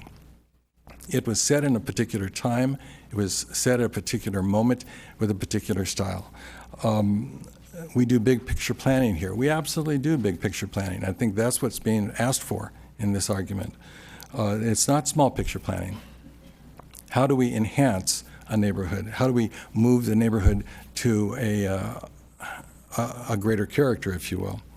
The question of property values was surfaced by Ms. Pope-Handy, and I don't think it was a question of do you raise the property values and do we use that as our criteria for approval. I think the issue was, do you see this great diversity of property values that indicates a neighborhood that is transitioning? I think that was the point. It wasn't about, are you supposed to make more or less when you improve your property? The comment was made about diversity of style. There is no diversity of style on this block. I tried to think of any other neighborhood in the town of Los Gatos that has such a consistent uniformity of style. And even some of these developments we've had that have been produced over the course of years back, there's always character that differentiates those homes. It's not as if there is a single architectural style that is replicated one after the other. I think this just reflects a moment in time in our history as a community. And that moment in time was post-World War II, mid-50s, and that was what was being done. And then affordable housing.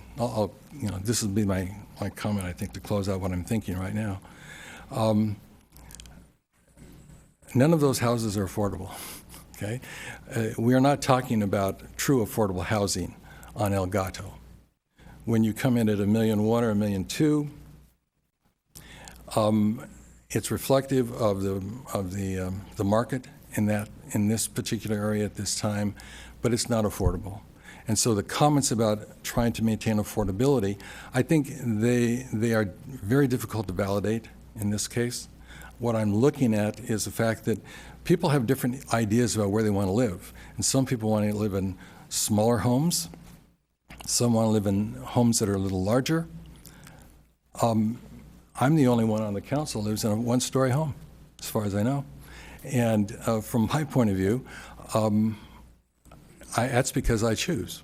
And I don't think that we are going to be, therefore, if we look out 20 years, a community of two-story homes no matter what happens here. I look at this as a good mix of architectural style and home character, and I do think that it's an issue. It's not an issue of error on the Planning Commission's part. I think it's an issue of interpretation and policy, and that's why I could second the motion and probably feel very comfortable in seeing this move forward. Any other discussion? Seeing none, I will throw in my hat into this discussion. First of all, the Planning Commission, they do great work for us. They work very hard. They stay very late, and they do a lot of analysis, and we're very grateful for the work they do.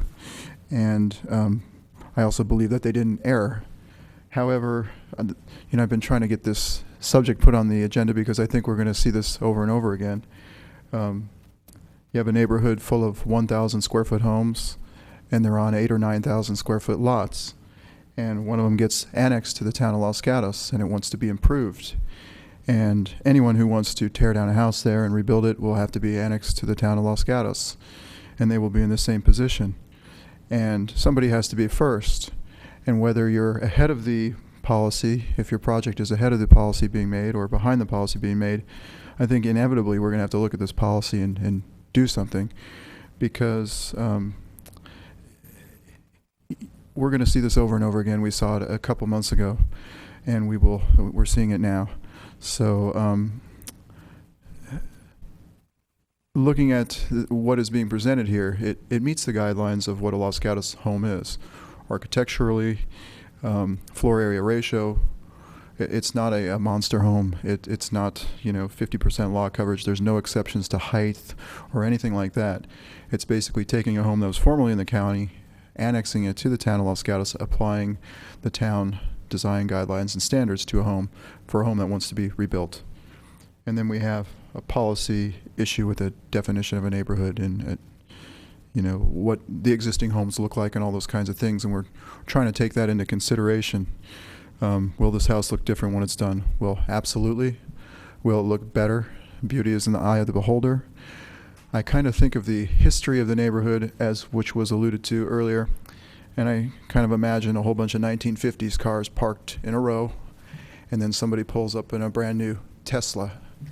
And who is going to be driving the 50s cars, and how much longer they're going to be commuting in those 1950s cars? Wouldn't they rather trade it in for a new Tesla for the age we live in? You have to live in the home of today. You have a right to live in the home of today if that's what you so choose. Yes, it could be kept one story. Yes, it could be sprawled across the lot. Yes, the existing architectural style could be incorporated so it remains with the rest of the neighborhood. But chances are, Mr. Sullivan, being kind of the first of his kind, and at least in this area of the street, I mean, further down the street there are two-story homes and there's larger homes and things like that. But at least in this area of the street is in some ways being, penalized for being first of what will probably be a long process of homes being slowly transitioned to the future for homes that people want to live in today. I think of the homes of the past, and there's a lot of great homes of the past that we can live in. There's a lot of different types of housing in Los Gatos. But when I think of this particular area, the size of the lots and the size of the homes and the what you call functional obsolescence in the real estate business, I think of all these homes are probably slated to be fixed or redeveloped. And I admire the applicant for his presentation and being the first to stick out your neck in this neighborhood and do what you're doing to what I consider to be what more people will be doing. You're kind of leading the charge. But again, with respect to the policy and the Planning Commission and, abuse of discretion, I don't find that. I look at this more as, in our staff report, option 1C, an issue or policy over which the Commission did not have discretion to modify or address, but which is vested in the Council for modification or decision. I would probably be leaning towards that type of verbiage, even though, in a sense, the policy may or may not have been adopted yet. We do have our council discretion to be fair and to be reasonable and to be rational about what is really being proposed here. And I'll be supporting the motion because I believe in the individual project in the house and what this owner is trying to do ahead of, I think, an inevitable change of policy. But I don't think that individuals should have to wait for that policy to be made and spend any more time waiting for that policy to potentially be made because of the interpretations here. So I'll be supporting the motion. Any other discussion? Seeing none, I'll call the question. All in favor? Aye. Opposed? No. So the motion carries 3-2. Congratulations. Moving on to item number 11, the traffic mitigation follow-up. And Mr. Bob Koss from our Parks and Public Works Department will be doing our staff presentation this evening.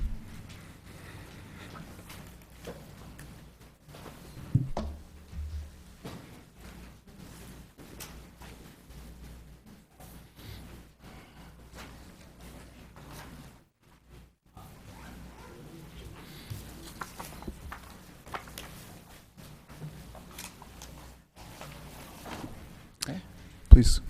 Thank you, Mayor Leonardis, members of the council. I'm Bob Cass, Special Project Manager with Parks and Public Works Department, and here to talk about traffic impact mitigation fees and a follow-up from, I need to point this to the, there we go, I got it. Follow-up to the actions you took back in May. I would like to point out that there is a desk item on this particular agenda item, and there is one correction on the desk item under the response to question number 1, where we note attachment 1, it's actually attachment 6, and that is correctly listed as attachment 6, but in the response to the question it says attachment 1. I just want to point out that one correction. There are 3 items, really 3 broad items that we're going to be discussing tonight. The first is a response to some questions that you raised at the May 19th meeting. Second is a recommendation to amend the traffic impact policy. And third is to authorize an extension with our traffic engineering consultants for professional consultant services. The first question that was raised in May was regarding specialty retail. And after kind of reviewing this item, we're providing a little bit more information regarding that for your review. The specialty retail is really, for purposes of traffic impact policy, is really a traffic trip generation classification. It's a definition that provides for us to apply a special trip generation classification on a category of uses that are not really major trip generators. This really is different than the land use designation, which we provided that also as part of the desk item, that specialty retail policy that the planning department has, which is really more limited in its kind of universe of specialty retail that's covered. It does say that no seating is allowed for specialty retail, and it includes really anything that serves food as specialty retail. But that's the planning land use one, and we are using specialty retail so that we can use the lower trip generation for types of uses that are not major generators. Second question really related to credits. And there are two types of credits which we discuss in the report. One of them is a trip credit, and the second is a fee credit. The trip credit really is something that's been a long-standing part of our traffic impact policy and how we kind of evaluate whether a use generates additional trips. We give credit for existing trips from the existing use or a current or a prior use within a period of time. We apply those trips to look at how many new trips have been generated, and that we have credits for a limit of 5 years now per the action that the council took at the meeting on May 19th. Both trip credits are both used for determining whether or not a traffic study is needed, and that's whether or not 20 new peak hour trips are generated. If we hit that 20 trip threshold, we have to do a traffic study, as well as for calculating the actual traffic impact fee that would be paid to the town. The other credit, which was discussed at May 19th, is the fee credit, and that's really the process with how we credit a developer who may have required improvements to do as a condition of approval against the traffic mitigation impact fees. And listed on the slide and just in summary from the report, it's really to get credit for fees, the projects have to be listed on the approved traffic impact mitigation project list, which is provided as an attachment to the resolution. It's also included as part of the new policy, which we're recommending that you approve. It's the credit is based on the cost of the improvement as listed on that list, and that is because that's what's used to calculate the actual fee base. And so that's so if a developer is required to put in an improvement that's on the list, they construct it, that's the fee credit that they get, which is the cost estimate that we included as part of the calculation. Or if they're required to pay a proportional share of an improvement, it's the actual amount that they pay, which would be part of the credit. There's no fee credit for required frontage improvements, access improvements, or right-of-way dedication that might be needed, as these are typically conditions of a project approval and not really related to the fee credit. What the fee credit does, and again, the fee credit was approved as part of the resolution approving the new fee structure. It's just a little more clarification that the council had requested, is that there's no double charging. We're not charging somebody a fee based on a universe of projects and actually asking them to do those projects and pay for that as well. So the second item, that's kind of the first item, which is the response to the questions. The second item in the report, which we discuss at a fair amount of length, is proposed traffic impact policy. This would be really a complete revision of a policy which was has been in place and really not changed since 1991. And as a result of the actions of the council in May, we went back and reviewed that policy because we had some new components that we introduced as part of this, really what's now a full cost recovery model for our traffic impact fees. And that new policy is attached to your council report. Some of the highlights of that policy, and I'm not going to go through the whole policy in intimate detail, but certainly available to answer any questions that you might have regarding that. And a number of the questions are also addressed in the desk item. It retains the 20 trip threshold for new trips, 20 new trip threshold for a traffic study. It also includes a discussion of pass-by credit, and that is kind of a new thing in the policy that wasn't previously something that we used as part of calculating our traffic impact fees. This is probably the most significant component of the new policy, and I do want to talk about that in a little bit of detail. Pass-by trips are an element of the VTA traffic impact analysis guidelines. They're historically have been included in town traffic studies when we do a study looking at the impact on intersections or as part of an environmental assessment. They would apply, pass-by credits would apply both for calculating whether or not we hit that threshold of, excuse me, that's not correct. They would apply whether or not we do a traffic study or not. We'd still use pass-by trips. And it really, we view it as essential in retaining the nexus between the impact of a development or a project and the traffic that's generated. One of the other things that we have included in the traffic policy, or actually excluded in the new traffic policy, is we've eliminated the discussion of community benefit. The old 1991 policy had a fairly broad discussion of community benefit, and there was an additional policy regarding a planning policy which talked about the community benefit offering, and the council has discussed this at a couple of study sessions and a couple of council meetings recently. And so we are consistent with council direction, have removed that community benefit offering from the traffic policy, because we believe now that the higher fees, which are for every trip, fully acknowledge the impact of the development, and that's the mitigation that's being provided as far as the broad traffic impacts. The report provides a table that shows some of the impacts of pass-by trips and not pass-by trips on type of development, and that's there for your information. It's a little graphic that shows you what a pass-by trip is, and I think everyone can, it's pretty easy to understand. You're driving down Los Gatos Boulevard on your way to 85 or Lark Avenue to cut over to 17.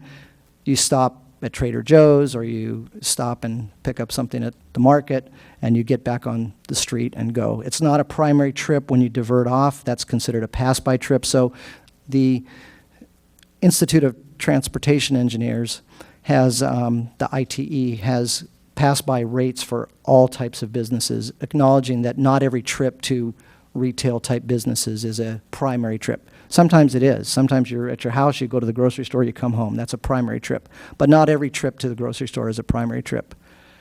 Pass-by trips are not applied for office or residential, because those are always viewed in the traffic engineering world as primary trips.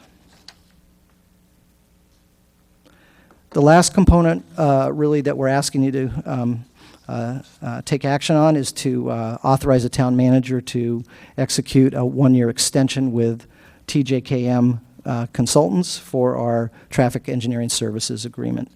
They provide that sort of independent traffic analysis. The town administers those contracts. They're done in conjunction with development review. They also provide peer review of traffic studies that are done by a developer if they choose to do their own individually funded traffic study. That contract has been, they have been providing this service for about 10 years. We're recommending only a one-year extension, at which time before that expires, we would do an RFP process and establish a new list of firms that we could consult with. Just in sum, note and file a response to questions, adopt a resolution amending the town of Los Gatos traffic impact policy, and authorize the town manager to execute a one-year extension. I'm available for questions, also here to help me out on the more technical side of things, Jesse Poo, our traffic engineer, and Trang Tu Nguyen, senior civil engineer, who is our sort of land development expert.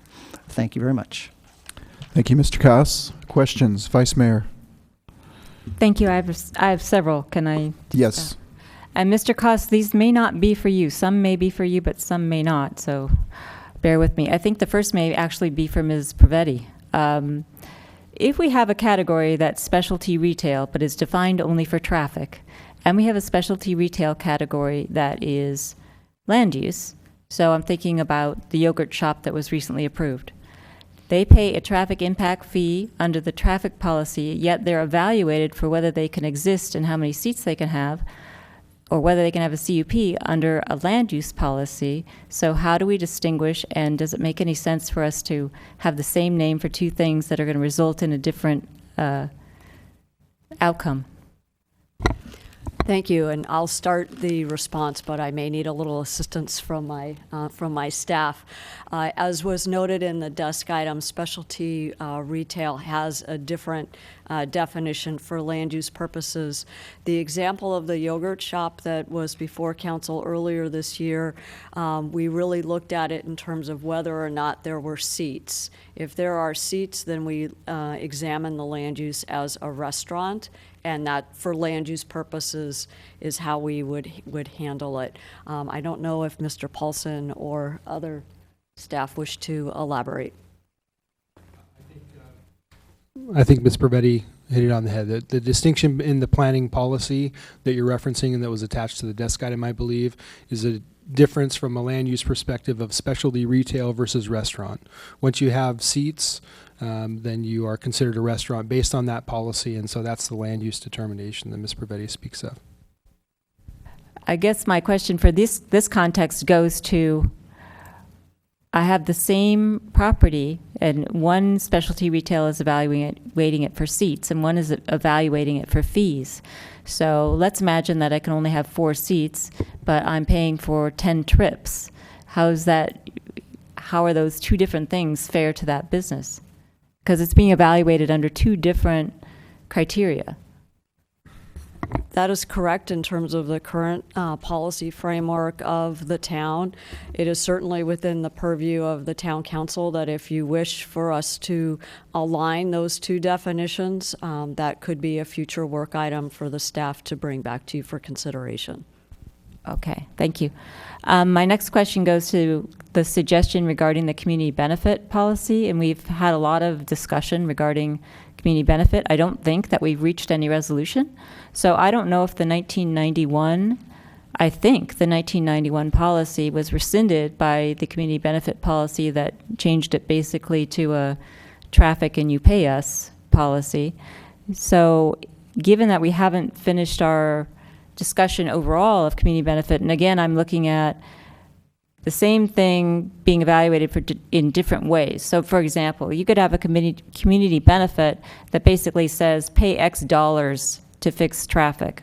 Or you could have a community benefit evaluation that is your project overall going to make Los Gatos a better place? A community benefit, but that's not how we define it now. So are you asking, Mr. Koss, that the council simply rescind our current community benefit policy altogether? Or Ms. Pravetti, no. without, so? All that we're asking the council to do tonight is to eliminate the community benefit requirement for projects that generate traffic impacts. The broader community benefit policy regarding conditional use permits or other land use type issues still stays, and as I understand it, it is a work item that staff is planning to bring back to the council. So I reviewed the record from the prior discussions that the council had, and at least my understanding of that was, I was not in attendance, so you're more than welcome to provide additional clarification, was that the council's direction was moving into let's move away from this sort of amorphous community benefit offering. Let's look at increasing traffic fees, changing the traffic impact policy, and removing community benefit. We've done 2 of those things, or we're hoping to do the traffic policy. We've increased the fees. We're hoping to amend the traffic policy. The third leg of that would be to eliminate the community benefit portion. We're only talking about the traffic part at this point. The broader one, Vice Mayor Jensen, would be something that staff would bring back in the context of the broader planning process. If that's clear or consistent with, I think, how the council's viewed it. That's fine. I just want to, can I do a follow-up on that? And then I have one on a different subject. The community benefit policy originated as if you will, a traffic policy. It was, if you generate 5 or more trips during a peak period, you have to have a community benefit. When it was first adopted, the community benefit was, are you good for the town of Los Gatos? Not how many dollars will you pay. It then got transferred into how many dollars will you pay. So I don't see how the traffic portion can be divorced from the are you good for Los Gatos portion. That's what I'm having difficulty with. So tell me how I can get rid of it for traffic, but still maintain the policy in terms of an evaluation tool for are you good for Los Gatos? Thank you. We are going to be setting the scheduled meeting with our Planning Commission per your direction to discuss plan development and the recommendations that came out of the ad hoc committee, as well as the discussion that Town Council had in early June. As part of that discussion, the larger question of community benefit will be also discussed, and we'll be bringing back to you the recommendations of our Planning Commission. The issue for the traffic policy is that because the current traffic impact policy identifies community benefit in terms of a monetary payment, now that we've increased the traffic impact fee, we need to do some cleanup, and that was really the basis for the revised traffic impact policy that's before you this evening. So again, we're trying to separate the land use issue from the transportation issue. I know it's confusing because we tend to use the same terms in different contexts, and for that we apologize, but really what we're trying to do is make sure that we're not double charging or asking too much monetarily from our applicants. And the other issue of how a development may benefit the town of Los Gatos from a land use context will be coming back later on this fall, we're hoping. One more, Mr. Mayor. Mr. Koss, I think this may be for you. Thank you for your diagram of pass-by trips. I can show it again if sure, you'd go like. ahead. I do want to give credit for that diagram to Director Matt Morley. He actually made that diagram, so I was very impressed with his PowerPoint skills. Either that or he had one of his daughters do it. I'm not sure. That's beautiful, Mr. Morley. It's very clear, though, which meets my criteria. So my question is, if I'm passing by and that box that says site or project location is an empty field, how do I account for in the pass-by trip credits when that becomes 50 houses? Because I'm still passing by. First of all, residential gets no pass-by credit. That's right. Residential and office doesn't get it. Correct. Let's say it's mixed use. The concept is if you're on Los Gatos Boulevard and you're passing by, so now let's say another CVS goes in, you're using Los Gatos Boulevard because you're going from point A to point B as a primary trip. The calculation of trip generation assumes that a percentage of people who are going to patronize that store are already on the roadway system. So the fact that it's vacant now is really not an issue for calculating the pass-by percentage.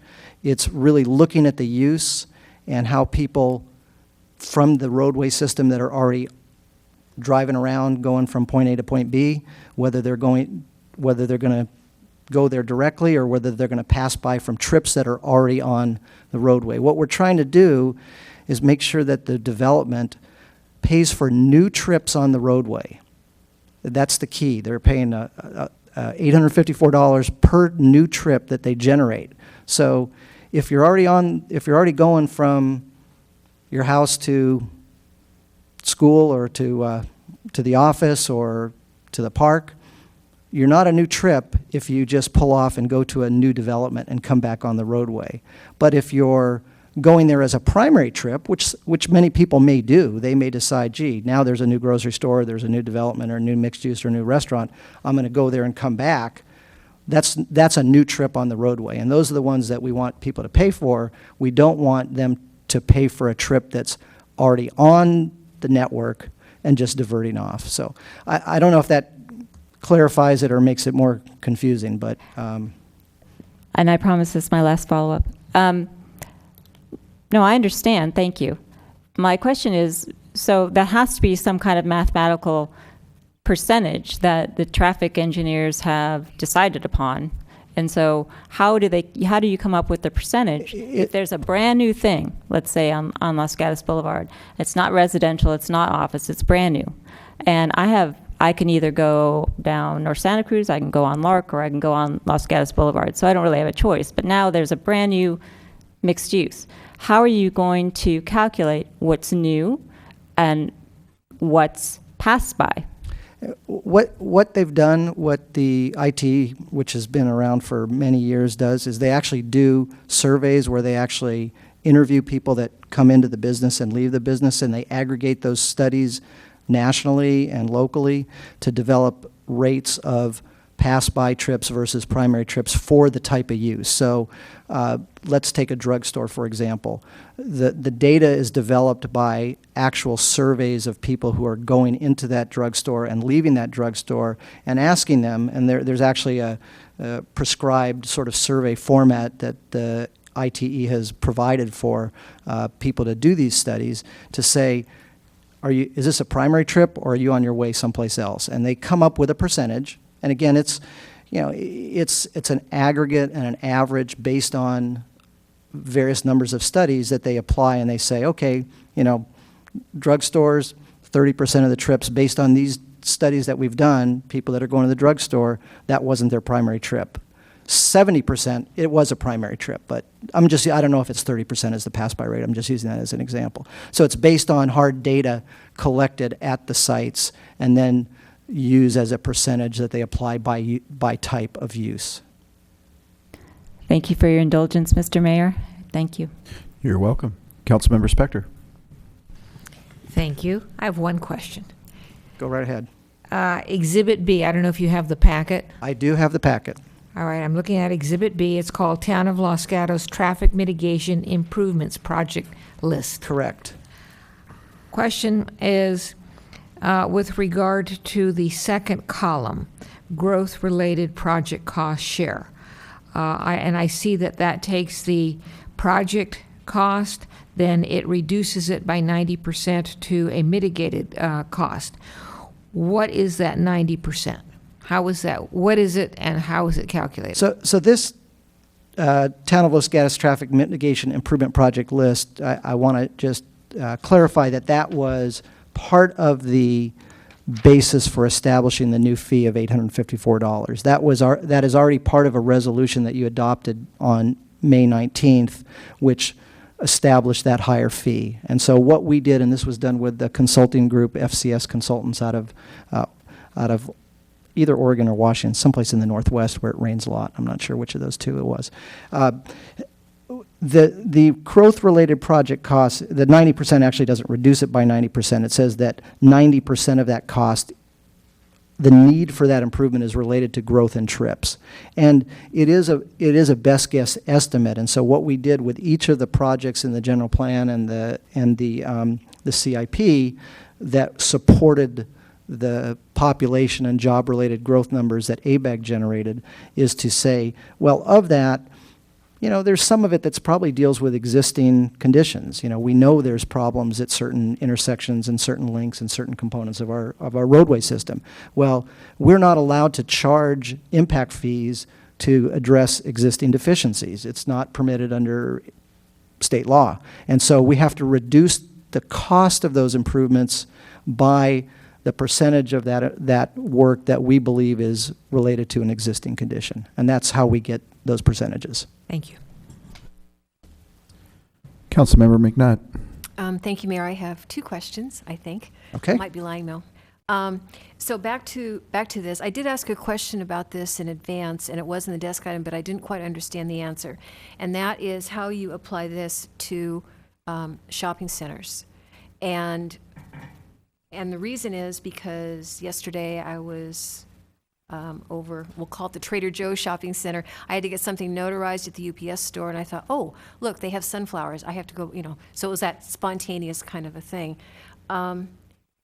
It would seem to me that shopping centers with the individual business here, there's a higher likelihood of someone doing 2 or 3 stops within one parking situation. So how does that relate to this kind of? It does, and it's a good question. We did try and answer it in the desk item. Shopping centers have a pass-by rate of, I think it's around 35%. Jess, I'm looking at you for 34. Okay, wow, that's about 35. He's the traffic engineer. I'm not. So it does acknowledge the fact that when you go to a shopping center, you may go to 1 or 2 different uses. And the specialty retail number that we use also is, based on, it's both the small businesses, but it's also based on sort of the small strip center concept where you might come in and you're going to visit. So when they calculate the rates for those businesses that are located in shopping centers, or we use the shopping center rate, it takes into account the fact that you might go from point A to point B within the shopping center. I think the other way to look at it, which is also important to note why there's not maybe even an additional credit, is that, and how it works is, think of going to Trader Joe's, and if there's another business in that same shopping center, you know, it's a pass-by trip. You're maybe going off to Highway 85, but but if that business was two blocks further down on Los Gatos Boulevard, you're still going to be coming off that main street to support the business. So you're still a pass-by trip, whether it's physically within that same center or further down that same street that you're traveling. And so you get the pass-by credit for the use, or you get it as part of your shopping center credit. So I just need to do one follow-up on that to Sure. make sure I'm following. So the 34% is that 34% of the people who visit a shopping center are actually on their way to somewhere else, and they stop off in the shopping center. Is that?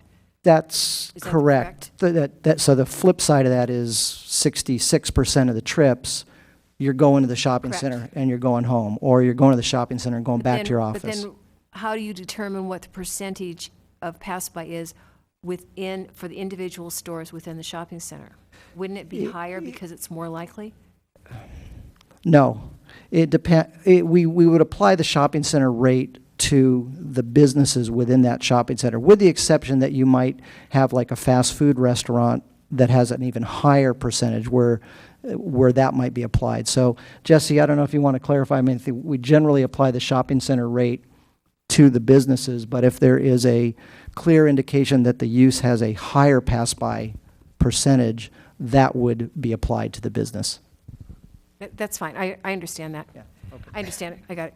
And then my second question is back on the attachment that Councilmember Spector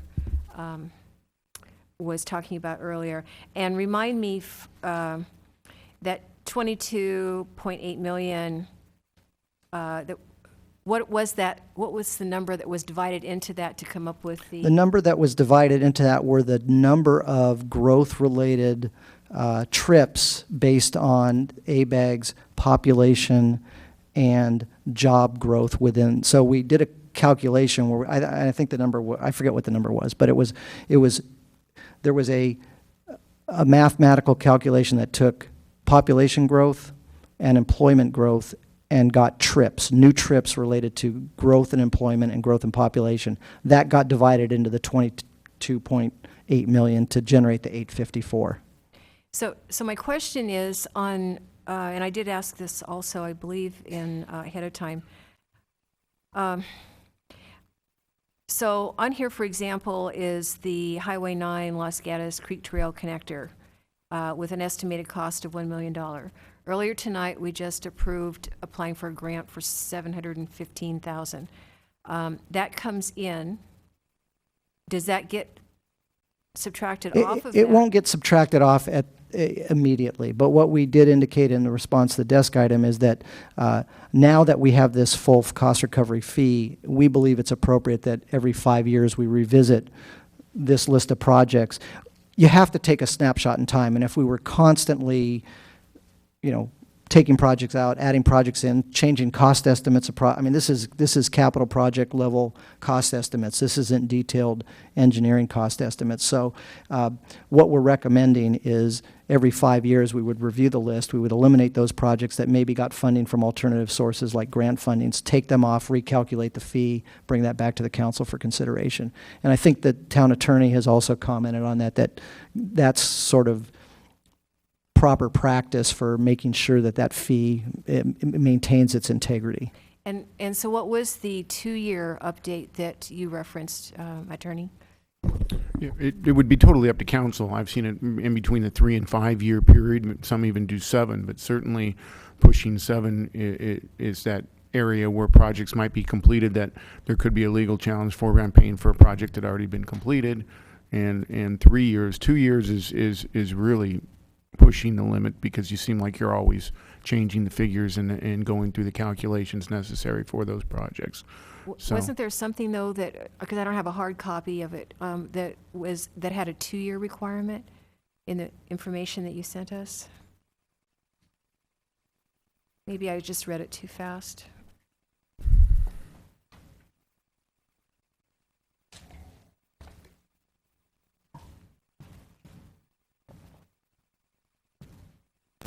actually be the fees for the trip fees to go every 2 years, not the capital improvement projects. So something differently to make sure that you're calculating your trip fees and everything else. One of the examples that I provided was a 2-year review period. Okay, thank you. Councilmember Brzezinski. A couple of general questions. On page 2 of the staff report, under review of traffic impact fees, the comment is made that impact fees are accepted means of charging fees when applied appropriately. When applied improperly, the fees can be considered taxes and subject to legal challenge as to their validity. And this relates to the nexus between the traffic impacts and traffic generation and the actual fees charged. Could you kind of speak to, or perhaps the attorney can speak to, how is this actually calculated within our context to determine whether or not we are creating an appropriate nexus? What is the mechanism wherein that occurs?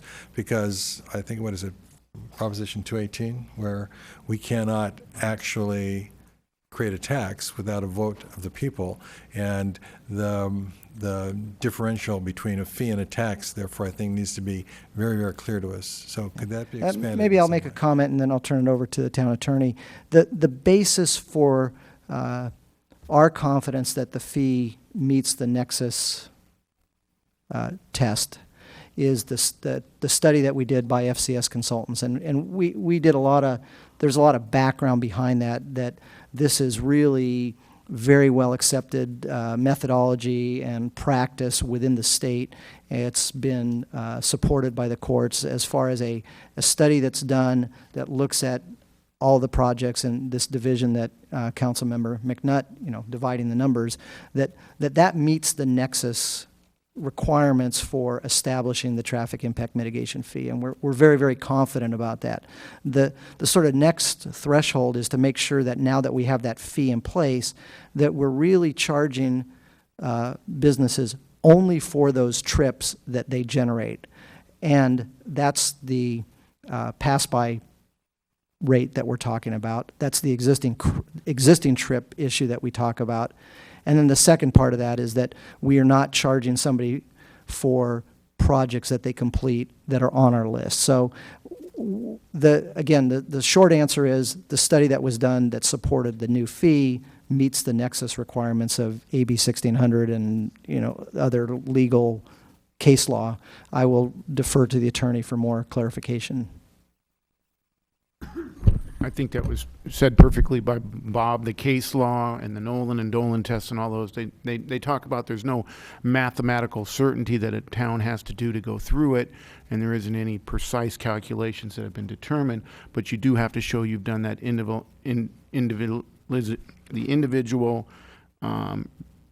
report, which was done by our consultants, that show that we've gone through the calculations and we've shown the projects need to be done the calculations for those different projects that will go on to the capital projects list. And then the important thing is that when each project comes forward that we do show the nexus between the project and the impact that is occurring. If I might continue? Yes. On Exhibit A, which is actually the policy. The policy.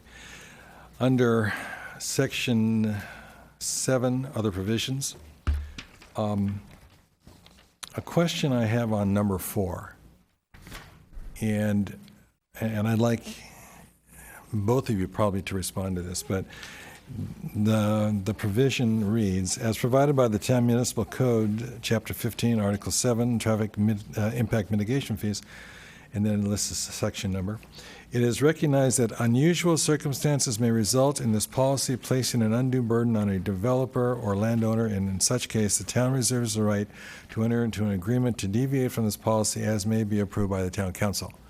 So that caveat at the end of the entire document says that it's still within the purview of the council to determine undue burden. Now, my question is that actually able to be carried out within the context of our charging fees on some individuals who come before us, and then because of the fact that we have this provision that we could say, but in this case, it's an unfair burden, so we're going to determine that you don't have to pay this fee at this time. I find that very strange in terms of the legalities of it, and I would like a comment. Sure. Two things, and then again, I'll defer to the attorney. First of all, you're not required to charge the full cost of traffic impact fees. It's totally on the discretion of the council. In fact, many municipalities decide to back off on full cost recovery. So you always have the authority to charge less than what the impact is. That's a discretionary. That's discretionary on the part of the council. In the case of the fee that we've established, you've set it through the general fee application at full cost recovery. However, you still have the authority as a council to charge less than that impact on a case-by-case basis that you may decide you want to do based on undue burden. Now, we did respond to that in the desk item also, because this question came up by one of the council members prior to the council meeting, and the issue of defining undue burden is really open right now in the way our current code is structured. We have indicated that there would clearly be findings that would be required to make an undue burden finding or determination. However, if the council felt more comfortable with standards and specifications for undue burden, then again, we would receive the direction to come back and look at the code and look at the policy to include those standards. So I'll let Mr. Schultz add to that. I do have concern with that term and making certain that we're fair and equitable to each and every project separately. Clearly, you do have the discretion whether to charge the impact fees or not to charge the impact fees, but we would have to be very careful if we start picking and choosing which ones do have an undue burden and don't have a specific definition of that. So as we move forward, it's one of the items that we probably need to show if we keep that section in at all. Yeah. And just to clarify, what we did in the policy is not a new statement. We merely recited what is already existing in the town code to clarify to staff, to the public when they're reviewing how we apply these things, that this is part of our town code, and the council does have that authority to address it on a case-by-case basis. Not that we would strongly encourage that on an individual project basis, because we might be inundated by that. So. Mm-hmm. Well, the reason why I bring that up is that, granting the fact that this is something that would require some degree of analysis and certainly legal a legal enhancement. It really wasn't going to be, or wasn't an issue until we set the price point that we set in this last meeting. I, for one, disagreed with that particular price point, but it was the council majority's position, and it is now the way we're operating. I would think that in this case, and we actually had an example of an individual who wanted to open a sandwich store, who sent us an email saying the calculation on traffic impact fees are as much or more than it would cost me to open my business. And that was a request for us to understand that there's a burden that now is going to derive, particularly on small businesses, as a result of the decisions we made. So my concern would be now, at this point, there may be a greater attention to this particular item in future references, because I can see all kinds of individuals who are out there in the field coming in, finding our the kinds of cost impacts that we're now demanding as being extremely burdensome. They actually may be businesses that we would like to have come into town, and now they're not going to come into town because of the fact that we've set that point, and now it comes back to council to determine, okay, are we going to consider an accommodation here or not? And I think the legal issues here are extremely important for us to evaluate, and I put that as a caution for us going forward. Thank you. So, Mr. Koss, with reference to what Mr. Brzezinski just said, and with reference to your presentation earlier, I was under the assumption that we have some mechanisms in there to help bring back in line some potential costs. For instance, the sandwich shop that may or may not cost $150,000 because of the trip generation will be addressed because it might be part of a strip center or something to that effect. Can you comment on that? I'll make one comment is that if you do approve the policy and you approve the pass-by rate, that's going to moderate these costs substantially. I mean, again, the numbers in the particular instance of the letter that the council received from the potential tenant in the Dowling Center, I think the fee without pass-bys is, and Jesse can confirm this, is something like $178,000. With the pass-by, that fee drops down to about $78,000. So it has a significant impact on moderating the fees for the small businesses. With respect to the broader legal issues, which may have been kind of intertwined with your question, I agree with the town attorney that I think this is something that we may want to take a quick look at to make sure that we have better guidance and standards, and it doesn't become this sort of free-for-all. Everybody stating they have undue burden. There needs to be some parameters for how we would determine that, kind of like you do with a variance, on the planning side of things. So another question for you. Back to the reference, the $150,000 now could potentially go down to $78,000. How does that $78,000 compare to our neighboring jurisdictions? I would have to do some research to get that information to you. We could certainly provide that as a follow-up, but I don't have that at the top of my head right now. Okay, and we'll go to Councilmember Spector. Thank you, Mr. Mayor. I've been looking through the packet that we received as a desk item, and correct me if I'm wrong. I'm looking at attachment 7, and then there's an attachment to attachment 7. And as I understand these two documents, they came in to the town in specific response from the Downing Center. And its lease of various leaseholds within that center. And they and their traffic experts are supportive of your pass-by methodology. Correct. We received several letters related to the potential occupancy by a Jersey Mike's sandwich shop in the Dowling Center, both from the franchisee, the property owner, and traffic engineer retained by the property owner, as well as some community members. The traffic engineer and the property owner were in support of the policy, which allows for an application of a pass-by trip. Right. And those are communicated in the letters. Thank you. Vice Mayor. I think this is for Mr. Schultz. I wanted to follow up on the undue burden that I asked about earlier.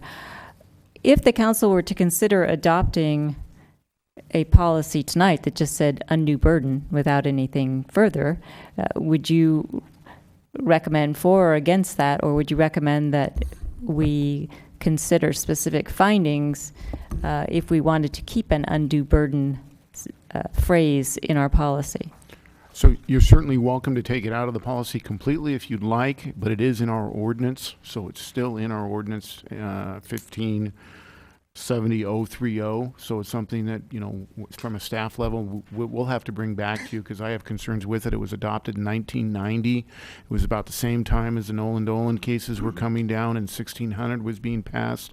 I don't know the history behind why it was put in place, but certainly if we want to keep it in there, we do need to expand on exactly when and where it can be used.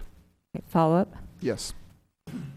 So that goes with another question that I asked earlier, which is basically the juxtaposition between our Title 15 of our code, which has our traffic things in it, which does contain undue burden, also undefined, and our traffic policy, and our attachment B, that's the list of intersections. So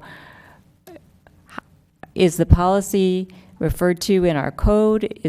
I know the resolution refers back to the code, but how do they all work together? And if we're going to, for example, change undue burden, doesn't have to be changed in both places before we implement any policy, if we want to keep it.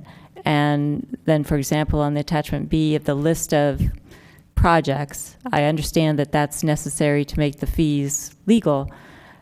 But so if we reevaluate our capital improvement plan every year, I mean, is it part of the statute or part of the code such that every year we have to change our code if we want to put something new in there? Or, I mean, how does it work?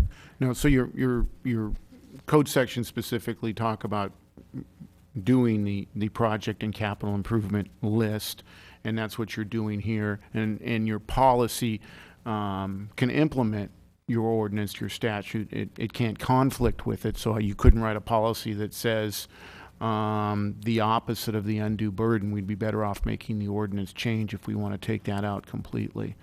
So I think we've highlighted an issue that you've brought up that we've got to deal with, and I think we have to deal with it probably within the next, before the end of the year at least, to flesh that out exactly what you want to have, because I think it could very easily come up now that you've raised the fees. I don't think it's come up in the past because we haven't had the fees, and so it hasn't been an issue, but I certainly believe you'll probably get applicants that know this section or read it and say, I'd like to apply. How do I apply for an undue burden? If I might just ask a question for the town attorney, would it make sense then to eliminate that from the traffic policy? Because if we are going to go back and look at the code, we might change sections to the code, we might eliminate the specificity or the vagueness of the undue burden, and there's no, it doesn't diminish the council's ability at this point to take it out of the policy, but if we do go back and try and make the code more contemporary with respect to recent legislation and case law, I mean, it would be my sense that we should just take that out of the policy, and I'd defer to you, Rob, on that. That probably would be my recommendation, because by taking it out, you don't have to bring the policy back at the same time if you make changes to the municipal code. Continue. Just want to make sure that I understand. So we could, if we were so inclined, adopt a policy tonight that included undue burden that had findings in it without changing the code, but we'd have to figure out those findings tonight. Sure. And the code could stay the same, but the policy would just be an implementing document. But eventually we would have to go back and change the code. No, under that sense, if in fact you didn't eliminate the undue burden altogether, it might be that the best solution is, after looking at some of the law and the equitable and fairness issues, that it's too hard to make findings of such a nature that we might want to eliminate it altogether. But certainly I don't know that answer tonight. So by eliminating it from your policy does not prevent you from a later date from adding it to the code. Or you could, like you just mentioned, make findings tonight. I just didn't know if you're prepared to already go through findings that would meet the standard for an undue burden and also meet the standards of the law, because I haven't checked into those issues. Councilmember Brzezinski. Well, I'm inclined not to want to change this now. In fact, I'm kind of becoming more and more inclined not to think that we're going to conclude this tonight. I'm looking at some issues that have been raised, and this is a good one. To say it's easier for us to eliminate it because then we don't have to clarify it and find findings or create findings. And yet I see this as very valuable to us, given the fact that we have increased the financial burden of the traffic mitigation fee or traffic impact fees. So, so that's a sense that I have that we need to continue to address this, and I'm not ready to design that from the dais at this point in time. So I guess my question would be of you, what would be the consequence for us continuing this for further study? Well, if I could be frank with the council, I think it's very important that you take action on this item tonight. I mean, notwithstanding the undue burden, that one particular paragraph, the issues that we're already dealing with in Parks and Public Works regarding the higher fees, our inability to apply a pass-by rate, some of the concerns about double charging needs real clarification, and the staff needs some clear direction on how to implement our new fee structure. And so I will defer to the director, Matt Morley, but my recommendation is that this does need to be acted upon tonight. The broad policy issue, we can either eliminate that section or keep it in. It really doesn't matter one way or the other because it's in our code, and we're not going to change the code tonight. We're not going to go amend the code. So whether it's in here or not is really not key. The key is that we do need to address and clarify the pass-by, get the policy down, and deal with some other aspects of the 1991 traffic policy. And we've been working to try and do as good a job as we can, given what we've had to work with. Mr. Cos, I have a scenario question or two for you. Supposing that you have an old office building and it had so many trips per day going in and out of it, and then that building was remodeled, would there be an increase in mitigation fees due in that instance? If there was no increase in square footage and the tenancy was not changing such that it required a conditional use permit, or we're going from, say, to medical office from general office, then there would not be any traffic impact fees. So a follow-up question. The use does change, supposing that that building either becomes a medical office or perhaps a restaurant or something, and the fees would be higher because potentially the trips would be greater. Do they get credit for the previous use, or is it generated from zero to? No, they get credit for the previous uses that were there. That would so it's only the delta, the new trips that are generated. But previously, under the policy that we adopted in was it May here? It was not the case. Well, the trips, they get credit for the trips, and actually an interesting aspect of the policy is that we would apply pass-by to the existing trips and pass-by to the new trips. So it actually brings both down so that we'd say, if it was an office use, obviously your example is not, I mean, I don't want to focus on office, but the new policy would allow equity in the way we apply the pass-by both to the existing trip generation and the new trip generation. Okay, thank you. Councilmember Spector. Thank you. I was listening to your suggestion that we move along on this tonight. So I'm going to go back to the Donahue and Schreiber letter that we received with regard to Downing Center. The thing that they were commending was the pass-by credit. If we don't if we don't adopt the resolution this evening, will this pass-by credit concept be affected by our town? Will we use it? Currently, there is no provision in code or policy for applying pass-by percentages. So past practice of the Public Works Department and the Traffic Engineering section is trip generation, that's it. There's no pass-by credit given for calculating fees. So we're silent on that. And it is a, again, it's our preference that we have some structure and stability, particularly given where we are in the fee structure. Thank you. Councilmember Brzezinski. In referencing another letter, Mr. Kuss, this came from Andrew Faber, and this was in relationship to the paragraph 5.2, that's in the impact policy. That'd be on page 3 of that document. The statement is, again, 5, credit for traffic mitigation improvements. Number 2, no credit shall be given for any public right-of-way dedication required for completion of projects listed on attachment 1. And the question is part of the ability to find nexus with the dedication along Lark Avenue for the North 40 project. You notice that.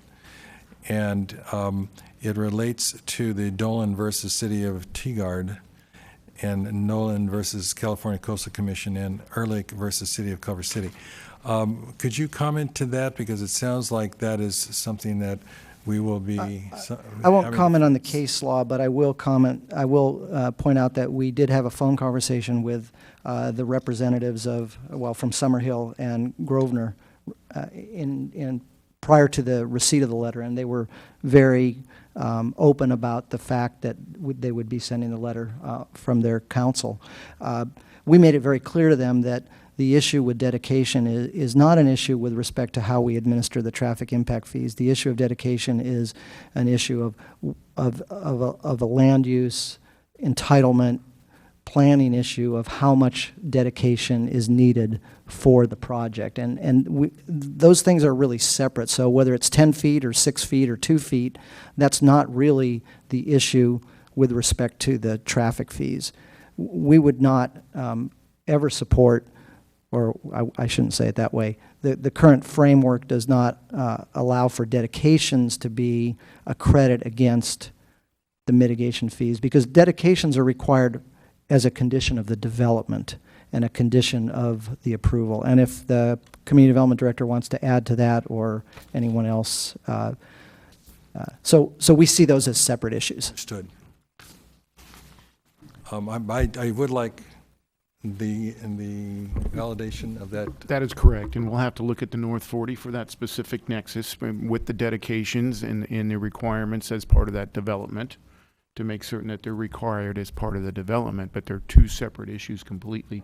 The dedication as a condition of the project because it's needed, as opposed to the traffic mitigation impact. All right, thank you.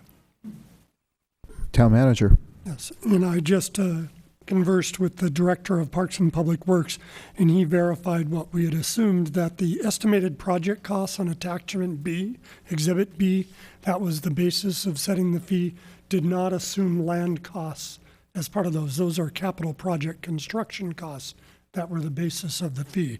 So leaving the land as part of the land use process and the fee for the construction improvements is being consistent internally to the fee schedule. Thank you for the clarification. Any further questions from council?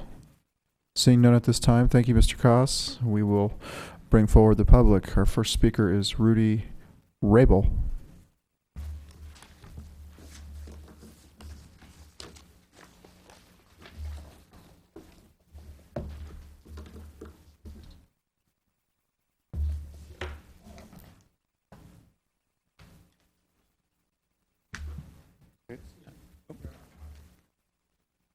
Sorry. Thank you. Good evening, and thank you. I am the aforementioned sandwich guy, attempting to open a Jersey Mike's sub shop in the Downing Center. I appreciate your consideration and your time this evening. You know, I would come out and say that any measures that the council can take to reduce this fee is something that would be welcomed and make it more likely that we could do business in the town. Mr. Mayor, in address to your question about other jurisdictions, I don't know all the surrounding cities, but I know as we've explored sites in San Jose and in Cupertino, we haven't encountered any traffic mitigation fees. And then additionally, I would ask that you consider the timing of the way that this fee was implemented. We submitted our CUP application on May 20th and spoke with planning staff regarding potential fees, application fee, traffic fees, other fees at that point in time. There was a certain set of rules and structure put in place. June 11th, we sat in these chambers with staff from planning and traffic and reviewed comments based on our application that we had submitted. We didn't receive any feedback regarding a potential $180,000 traffic fee at that point. And then July 18th, the town increased or implemented a new traffic impact fee structure, which raised our fee by about 892%. And so as a small business person who's made a set of personal and financial decisions based on the rules that were in place when our application was submitted, I'd request that you explore grandfathering in applications that were in process under the rules that were in place when those applications were submitted, such as ours. So thank you for your time. And we have a question from Councilmember Spector for you. Thank you. When you say your application was in process, what does that mean? So we submitted our CUP application on May 20th with required documentation. Okay, I'm going to stop you there. So you submitted to the town a CUP application. Mm-hmm. So you filled out paperwork, and did you have to pay money? We paid a fee of $3,893.22. And was that also in May? That was May 20th when we submitted our application. All right, thank you. Any other questions? Seeing none, thank you, Mr. Rabel. Thank you. Next speaker, Jack Van Naden.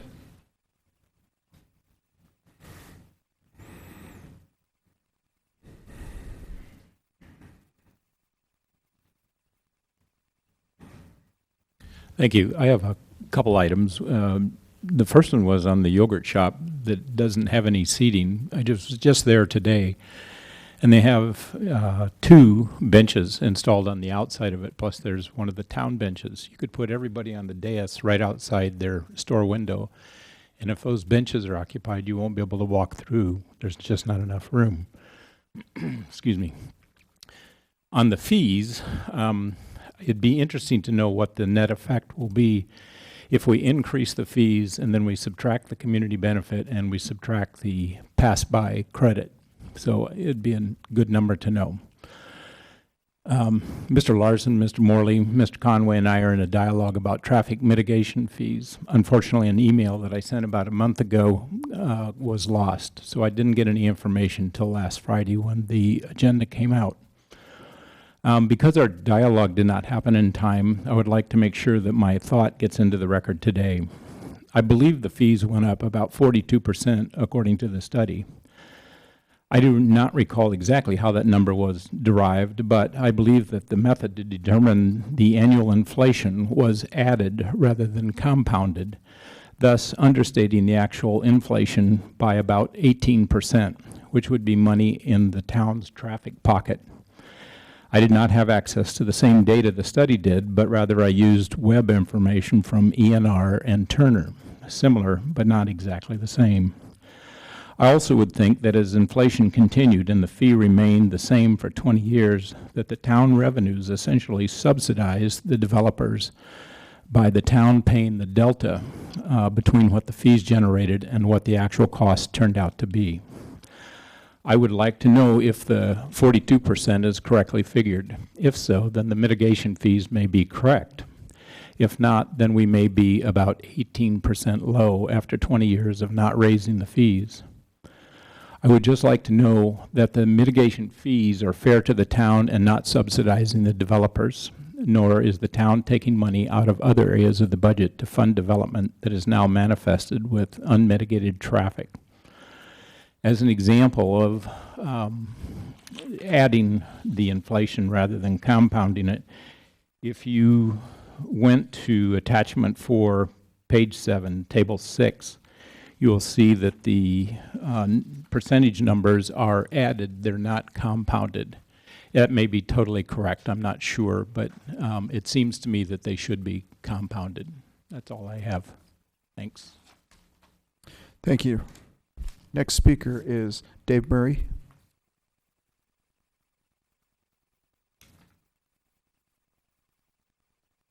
Thank you, Mayor and council members.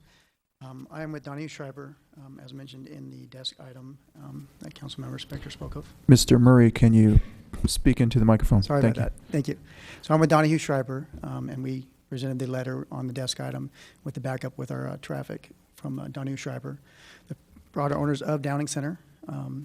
We purchased the center in November of last year, and we were very eager and energetic about joining the Los Gatos family and revitalizing that center. It had a few vacancies. We were happy to see that staff did bring this policy change to council for its consideration. We understand that with the ITE and the staff's recommendation by the pass-by trips is a widely known and industry-wide standard that is processed. The example again today with Jersey Mike's is a good example of that. So we just want to thank council for considering this matter and in support of staff's recommendation. And again, we'd like to make sure that it gets addressed tonight. We do have not only the Jersey Mike's, but other potential tenants that this could be affected in the immediate future. So I just wanted to support this recommendation. Thank you. Thank you, Mr. Murray. That's the last card.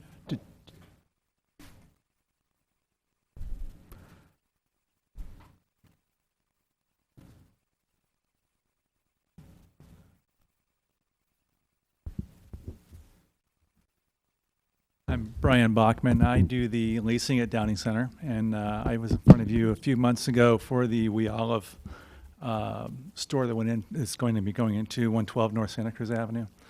And one of the questions earlier was the neighboring communities and what the fees are in those places. And I'd like to give you a little sense of what that looks like. So I've been doing leasing for shopping centers and retail tenants for over 25 years. I cover the greater Bay Area. I represent many tenants. And the only other instance where I believe there's ever been a grotesque overcharge of fees is a city in the East Bay, Pleasanton, where they charge $40 a square foot for sewer connection fees.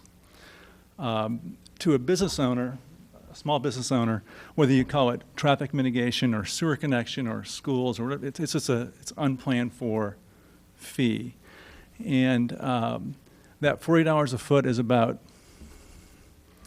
well, your fee is about 2.5x times that amount. So makes it that much more onerous for these people trying to open a small business.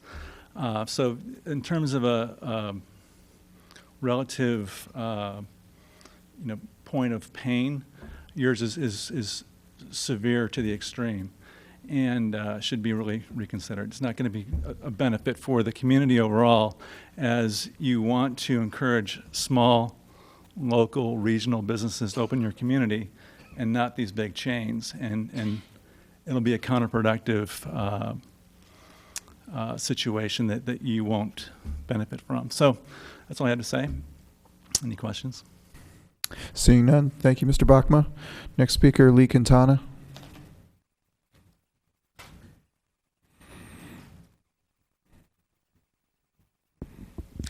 Lee Quintana, 5 Palm Avenue. I have one question and then one comment. The question is, when the traffic generation is calculated, there is, I believe, a substantial reduction if you have a mixed-use project. With the credit for the bypass, would that be added to the already existing reduction for mixed use? That's one question, because it's I think there's a fairly big percentage that goes there. And the other thing I wanted to say was that I would support deleting from the resolution tonight the undue burden section and having that come back later as a discussion item, changing the ordinance and having specific parameters rather than having it just an open-ended, the council can use their discretion for undue burden, but rather having some standards and some findings that you need to make. Thank you. Thank you, Ms. Quintana. That was the last speaker card I have. Anybody else wish to say something on this? Seeing none, we'll close the public hearing and we'll move to council for discussion. Vice Mayor. I'd like to try a motion, actually, if I may. Please go ahead. My motion would be that we note and file staff's response to the questions raised by the town council at our May 19th discussion, that we adopt the traffic impact policy attachment 1, but that we specifically delete from the traffic impact policy section Roman numeral 7, paragraph 4, relating to the undue burden exception, and direct staff to come back to the council with suggested findings for inclusion in the policy and any corresponding change in our statute that needs to be made. I would also like to amend the resolution on the last further resolved on the first page, referring to resolution number 1991-174, retaining that language, but making sure that we make specific in whatever fashion is necessary that that is referring to the community benefit policy only as it relates to a traffic fee, not as it relates to an assessment of an overall benefit or not benefit of any particular project. I would also, though we didn't discuss it, include in my motion an authorization to the town manager to execute a 1-year extension to the agreement with TJKM, and include in the motion, though we've already done this, that this come back to us independent of the undue burden, but in 2 years for reevaluation of the appropriateness of the fees. We have a motion, and do we have anyone who would like to second that motion? Second. We have a motion and a second. Do we have anybody who would like to discuss? Councilmember McNutt. Thank you, Mayor. I actually had a question I wanted to get enough staff on to answer the sandwich guy's question, and Councilmember Spector's follow-up. What was the point in time when you started to apply the new fees? The fees just went into effect in July, and so this application was literally filed the day after council acted to increase the fees, and then there was a 2-month waiting period before the fees actually went into effect. So now they are in effect, and at that time we notified the applicant of what the increase is, and we have several applications that are essentially in the same situation. They've been on file, they've now heard that the new fee is in effect, and so, you know, again, without the pass-by, the full freight would be levied. I don't know if the director of Parks and Let me Public... just do a follow-up. I mean, is that a standard practice that if they're already in process, that in anticipation of it going into effect, that you change the rules while they're already in process? Have we done that in other situations? The fees are levied at the time of building permit issuance, so we may have someone in the planning process for a significant amount of time, and fees may change over that period, and until they're really ready to move forward with their building permit application, we can estimate the fees, but we don't always know what they're going to be. So in this case, we probably could have done a better job in the spring, knowing that council had already made some move to modify the fees. So rather than waiting until summer, we could have informed Jersey Mike's earlier that we were heading in this direction. But yes, it is typically our practice to charge the fees that are in effect at the time that they need to be paid. So follow-up question. Jersey Mike's, we had our council meeting the night before. He comes in the very next day. We adopted the resolution the night before it officially becomes the law, and he misses it by, what, a few hours? Well, again, he files the CUP. We need to go through a public hearing, public review process, which typically can take, you know, several months. So there would have been no way we could have turned around a CUP that quickly. So what we could have done clearly was give them the indication that this was coming, so that way they would have had the benefit of that information early on. You know, I think to their credit, they're still here and they are very much interested in investing in Los Gatos, and we're hoping that that does happen, that we can make, go through the land use process, et cetera, and that we have a path forward for them, and as well as other tenants that are looking to move into our town. Okay, thank you. Discussion, Councilmember Brzezinski. Yes, I'm really conflicted here because, first of all, I think that all of those issues that are in front of us related to the pass-bys and the reduction for actual product delivery and so forth, those are things that are absolutely important for us to make sense out of whatever we're doing here. At the same time, I think that what we've had demonstrated clearly, and I know to me, a number of times I've been approached by individuals who are saying, what are you guys trying to do? You really want to shut down all business in Los Gatos? Is that really the intention of this? Or to paraphrase someone else, this is money in the traffic pocket? Well, I'm a little concerned because we're not a bank. We're supposed to be delivering public service. And from my point of view, I think that the idea of that price point that was set when it was set previously is now producing unforeseen consequences, and I have difficulty with this entire program at this point in time. So my conflict is I want to find those things that are proposed to help mitigate some of the major impacts that are going to occur. And at the same time, I really do not feel comfortable saying that this is the direction that we should be taking. And that is my issue at this point in time. And whatever the vote is, my sense is that I want to make it real clear that I am not continuing. I am not in support of the decision that put us in this position where now the impacts, I think, are going way beyond where the actual accommodation is for what our needs are. I believe that we should mitigate the traffic. I believe that those people who develop should be part and parcel responsible to mitigate the traffic. But I really think that we've gone in a direction that can be very, very significant for us, particularly with those people who we're looking to bring on board, those small businesses that go way far down the road to help us be the type of small town community that we say we are. If it means the only people that can now afford to come in are the deep pocket folks, then we're really working against ourselves. Councilmember Spector. Thank you. A lot of what's being said was actually said the first time that we had this traffic impact policy before us.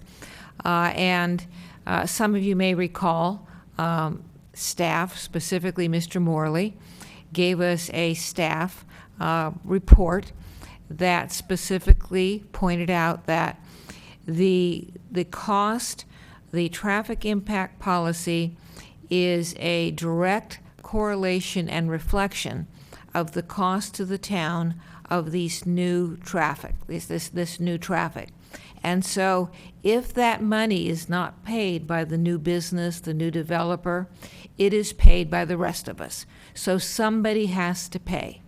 And if the somebody that pays is not the developer, then it's everybody else. And how does everybody else pay? Everybody else pays through our general fund by reducing the monies in our general fund that are available for other things like parks, like streets. So it was on that basis that I made the decision before. And it's on that basis that I still am supportive of this policy, because somebody has to pay. It's not like it's free. The other part of it is that with regard to businesses like the sandwich guy, who may be a day off or something like that, I think that's an issue that this council has the opportunity to revisit. And I certainly would put my 2 cents in that we do have the opportunity to revisit an issue of that kind of timing. Councilmember McNutt. Thank you. I did oppose the fees. I still continue to oppose the fees. We talk about undue burden. I think the whole scheme is an undue burden. I think we're already starting to see the effects of unintended consequences that we talked about. I get concerned when we use words with developer, capital D, underscore, black frame around evil person is what's implied, because what's happening is we have a small business person who's here tonight. It's not just big complex projects it's being applied to. It's every small business, service business, residential office building that we want to have come into town. However, I don't like it. Can you get that feeling? But putting that aside, what we have before us tonight is specific policy. The council majority has already set the overall approach on traffic mitigation fees, so that's done and not worth complaining about anymore. And what I do think the policy does tonight is to start to make it more fair and equitable, and therefore I will be supporting the motion. I do hope that we can figure out a way to deal with those folks who were in process. I understand now. Your answer was very clear. It's at the time they do their building permit, not when they start the process. But you make your plans, you get your small business loan, you get a home equity loan in order to finance a new business based on some rough estimates. And so I do think that it would be beneficial and kind of the town to look at a way to accommodate those people. Councilmember Brzezinski. Okay, I don't think it's a question of one segment of the community paying for another segment of the community's impacts. I think it's a question of fair share, and it should be that. It should be fair share. I'm very much in favor of any time you have an application that's approved and the mitigations that need to take place to deal with the traffic generated by that application, that should be the burden of the applicant. But I don't see this as making a lot of sense if we're talking about we're building a traffic mitigation fee on the basis of developments that have no nexus to the application itself. So again, that's my problem. I wanted to make sure I have clear from the maker of the motion that item 7.4 is coming back to us. If we remove it now, it's not going away. It's going away from tonight's decision, but it's going to come back with some kind of mitigation that allows us to make sense of that.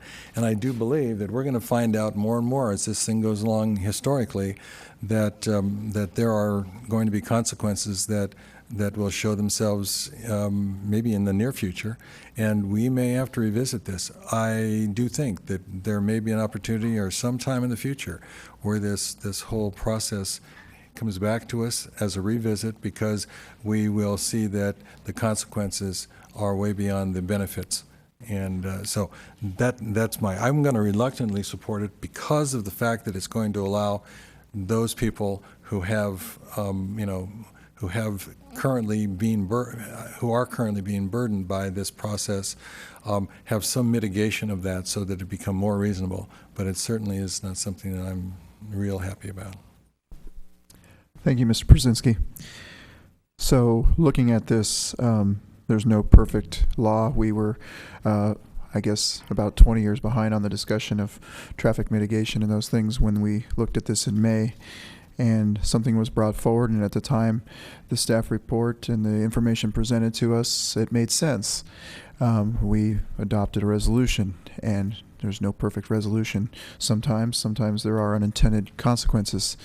And thankfully, the business community came forward, and they gave us their feedback, and they brought these issues forward. As sometimes you find out, that way. Based on the testimony from speakers tonight, I think they would support the resolution that we're adopting. It is a step in the right direction. I don't know if it's all perfect moving forward. I don't know if everyone can be satisfied at one time, all the time. But I think that it brings more parity, and I think we will see what the future brings. But trying to predict the future at this point becomes very impossible. So I'll be supporting the resolution because it is a step in the direction, and it does clean up a lot of issues. So at this point, I will call the question. All in favor? Aye. Opposed? None. It passes unanimously. I want to poll the council. Would you like to take a short recess before the next issue, or would you like to just go straight through? Okay, we will. Only one to go, right? Excuse me? We have one more. Push. Okay, let's go. All right, so we moving on to our next item this evening, which is the proposed partnership for downtown parking sensors. We're going to be getting a staff report by Matt Morley. Hello again. So talking this evening about parking technologies. As we know, getting visitors to parking spaces is a widespread challenge and not unique to Los Gatos.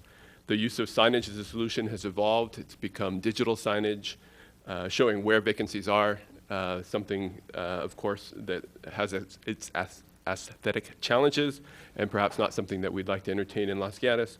However, the next evolution of technology is creating smart streets.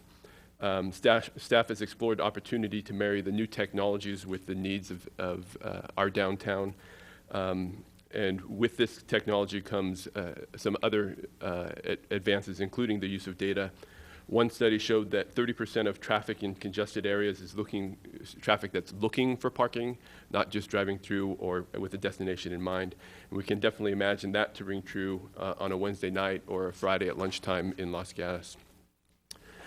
So the increase in data that would come with the advance in technology may provide us an opportunity for increased efficiencies. And with that in mind, we've had some discussions with a company called Streetline. Streetline provides technology that includes sensors that are embedded in the asphalt or on the concrete in parking spaces, and that those sensors communicate with a gateway that's installed on, for instance, light poles or traffic signals, and through its cellular connection connects back with the Streetline servers. The sensors actually detect whether there's a car or a vehicle in the parking space and is able to communicate that so that the information becomes available to drivers almost instantaneously.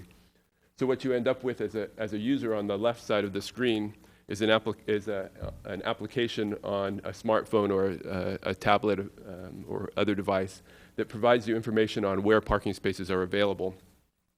They use, Streetline thought this through, and they use a technology that shows not where the exact space is, but rather where there are bundled spaces. So they use a less than 2, a more than 2, and a more than 4 type of an idea. So they're not trying to direct you to an exact space, but rather to what they call a block face, or one side of the street in a particular block. And on the right side, the businesses can link to this information, and they can see where the parking is around their business. And visitors to their business, if they're on the website, can actually click on a link, and they will also see the information directly related to that business. So they're able to target parking, available parking around that specific business versus shooting for the general downtown area. And Streetline provides that information, works with the businesses on their own to provide that information so that the businesses have it at no cost to the business. So that's a general overview of the technology and how it works. One of the benefits that I talked about was the analytics. All of the data that is collected by the sensors is available to the town. So if you can imagine the data will cover every minute that space is in existence, and whether it's occupied or not occupied. So you're able to really get into some granular level of analysis on the data, and that could be invaluable in guiding future town efforts, including helping filling underutilized spaces. We could use it for a future signage plan on getting folks to those particular spaces. It could also be helpful in understanding the need for a garage, so we'd be able to know what our actual parking need is in the downtown and compare that with what the expected parking level might be. It can also be very specific in that it could tell us what the utilization is, for instance, on our electric vehicle parking spaces or on our handicap spaces. So originally, Streetline came to us with a pay-for-service model, and that's outlined in the staff report. We weren't real hot on that idea, and we definitely didn't have the funding in this particular year's budget. So we pushed back a little bit, and they came up with a new model that they've had a conversation with a couple of cities on, and that's a partnership program. So they bring in a separate third party that acts as the partner and a funding source.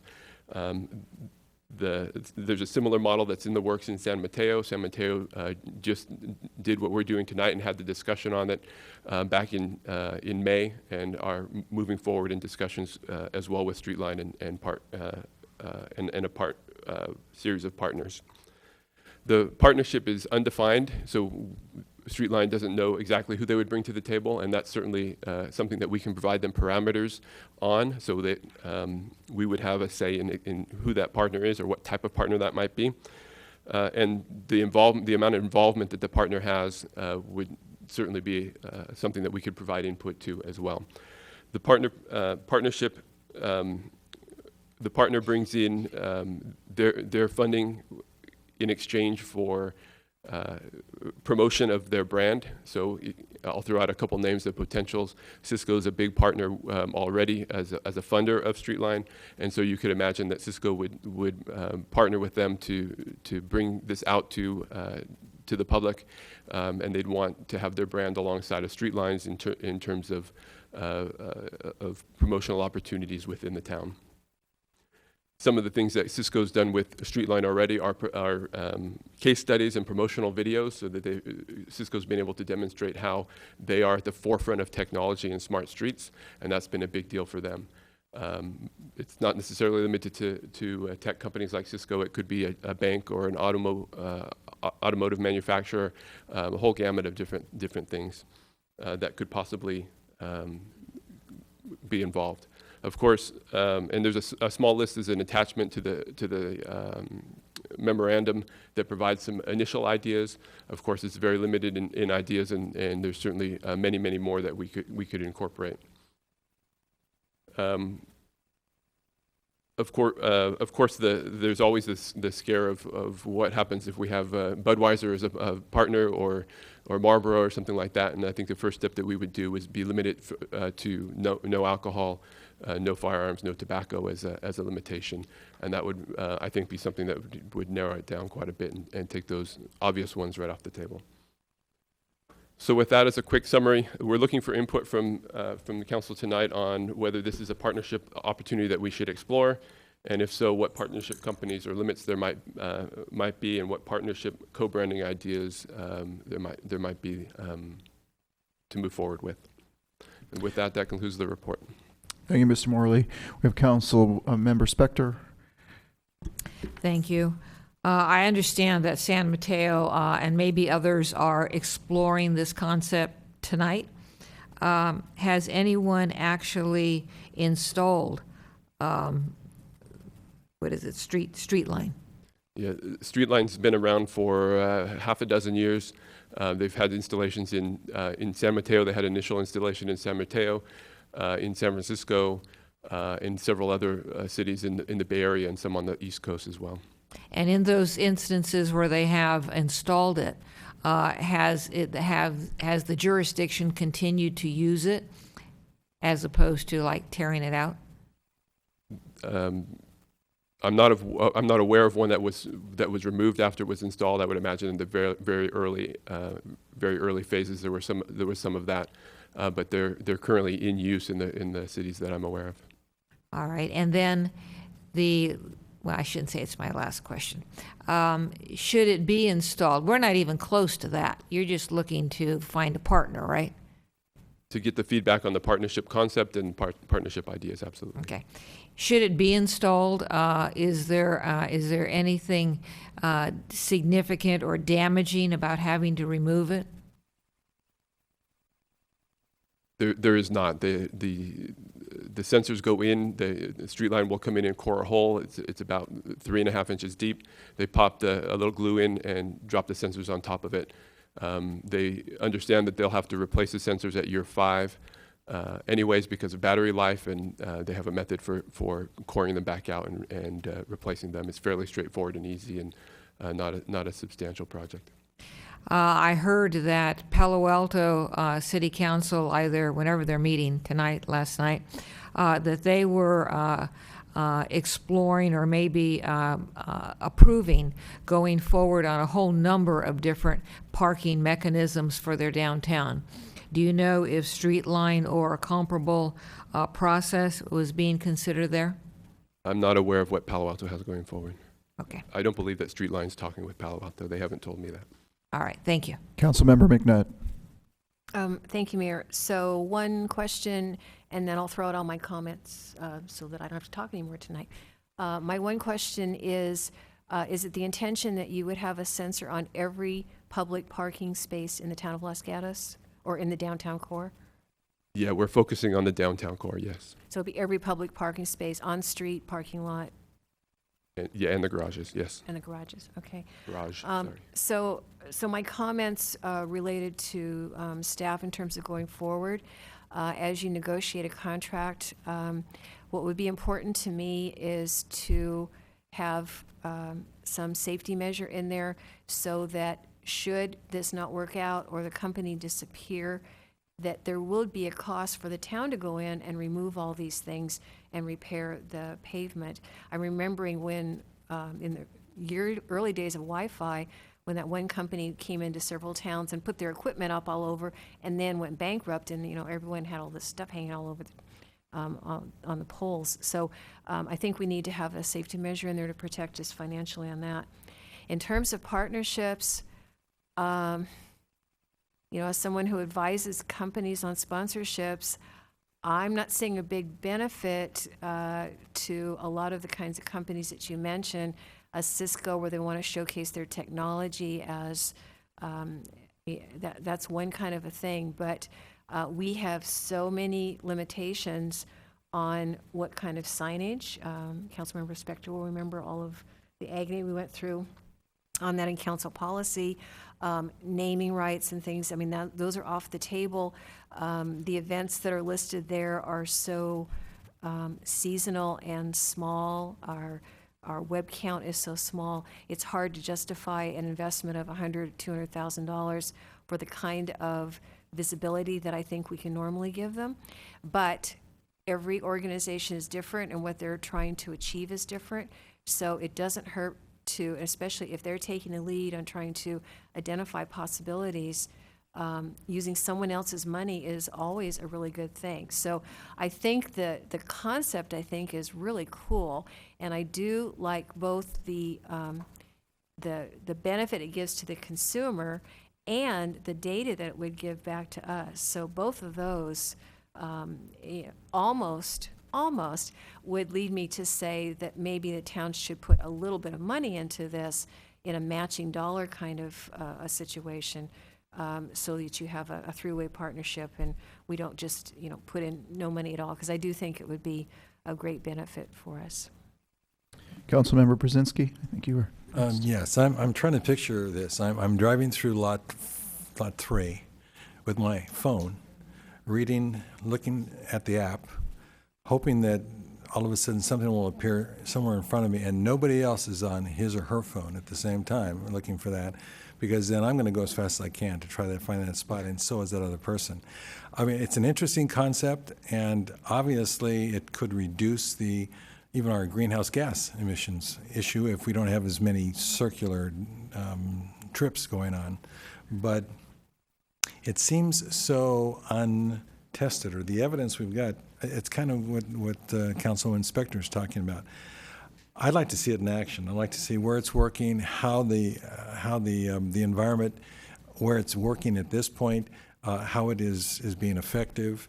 More than we know, there are some things in San Francisco. San Mateo is investigating. There's some things on the East Coast. So that to me would be more interesting as a follow-up to this.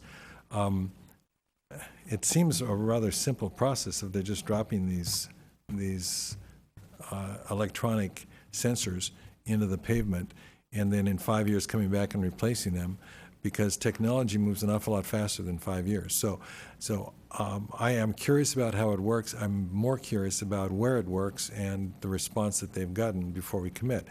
I'm very much in line with what Councilwoman McNutt said in relationship to, is this a business plan that could actually work?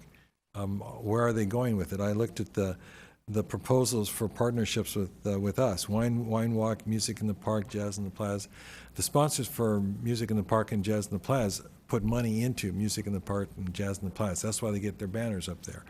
And this doesn't seem to be something that would be directed towards. So So for me, it's an interesting concept, definitely something, if it works, would be really valuable to us.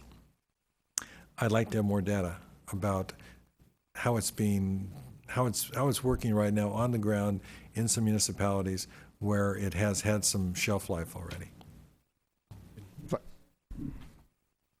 Thank you. To the extent that we're being asked to endorse or ask you to move forward with talking with the company, I give you my full endorsement.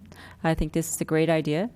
I think we should enthusiastically figure out everything we can about it, and we shouldn't make decisions about what companies, how they want to advertise, what they want to do, or et cetera.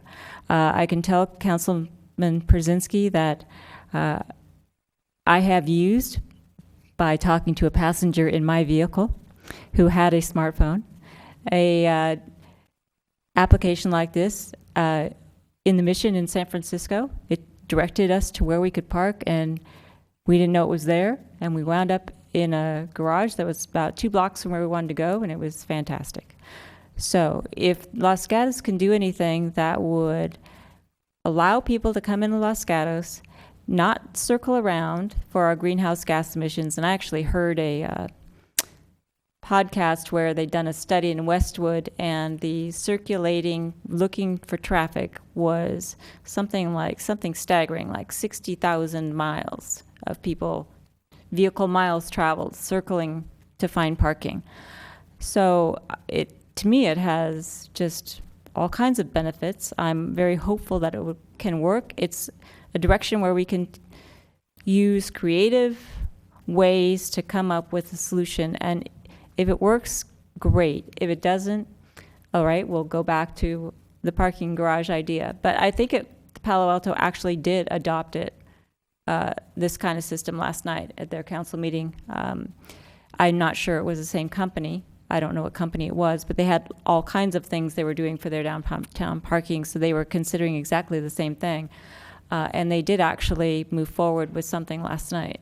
So I would enthusiastically ask the staff to pursue this and see if there's companies out there that are interested. Councilmember Spector. I agree. I think it's a cool thing, and I would like us to move forward on it.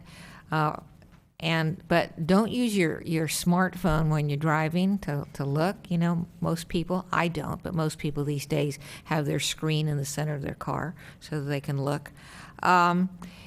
I've used this kind of thing, or I should say my husband has, because in Palo Alto, you can use, if you're looking for a charging station, you can use this kind of methodology to find the charging stations in the parking lots in Palo Alto.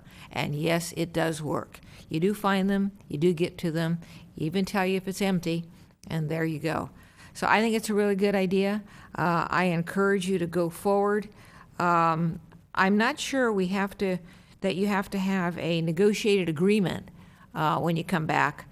I'm open on that idea. Maybe you can come back, even short of a negotiated agreement. And obviously check what Palo Alto did. All right. Well, I will weigh in on it.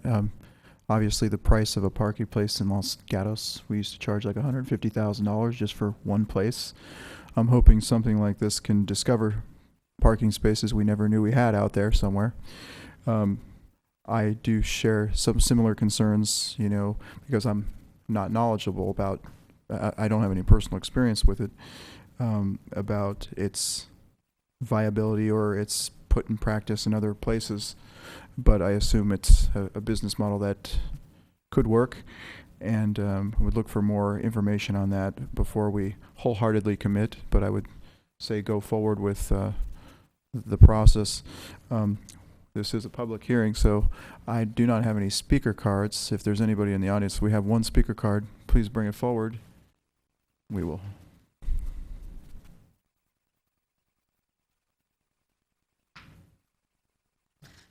Good evening. My name is Natalie, and I'm representing the chair from the Transportation and Parking Committee. And as the commission, we actually all supported this unanimously. I can't say that tonight. We think it's a wonderful opportunity. The analytics is wonderful. We can truly find out what our parking issues are by the information it provides back to us.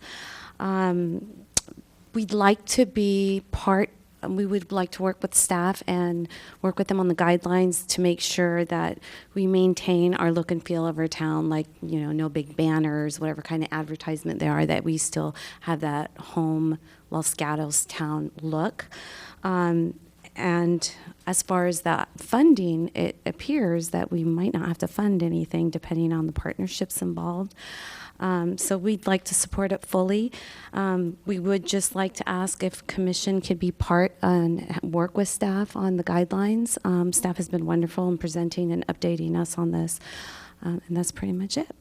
Thank you. Thank you. Question for the speaker? No question. Okay, no I question. do have to say one more thing, if I may. I had a concern with the cell phone as well, because I used to be in sales, and you're not supposed to use your cell phone when you're driving. The law did change earlier this year, allowing people to use smartphones for navigation purposes, so I don't think that will be an issue anymore. Thank you. All right.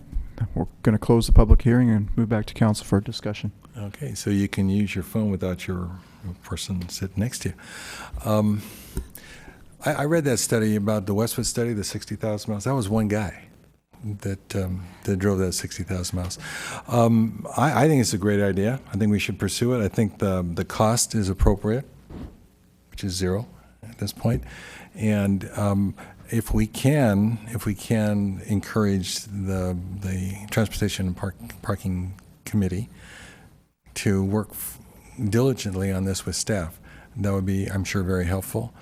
But I would definitely like to see it as quickly as possible integrated in the community. But that doesn't eliminate the need to continue to research how it's being used and the effects that we see.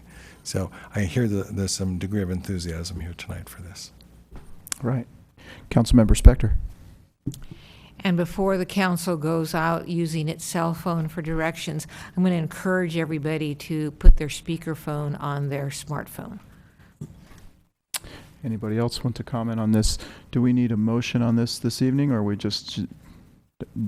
I believe we clearly have consensus, but a motion, if the council wishes, is always appropriate. All right. Well, I'll make a motion. I move that we move forward to further research the installation of the street line product in cooperation with the staff and the Transportation and Parking Commission recommendations. And before we wholeheartedly commit, we make sure we have all the I's dotted and the T's crossed on whatever kind of agreement and sponsorships and such moving forward. I'll second that. We have a motion and a second. All in favor? Aye. Aye. Opposed? None. Thank you for coming this evening. This meeting is adjourned.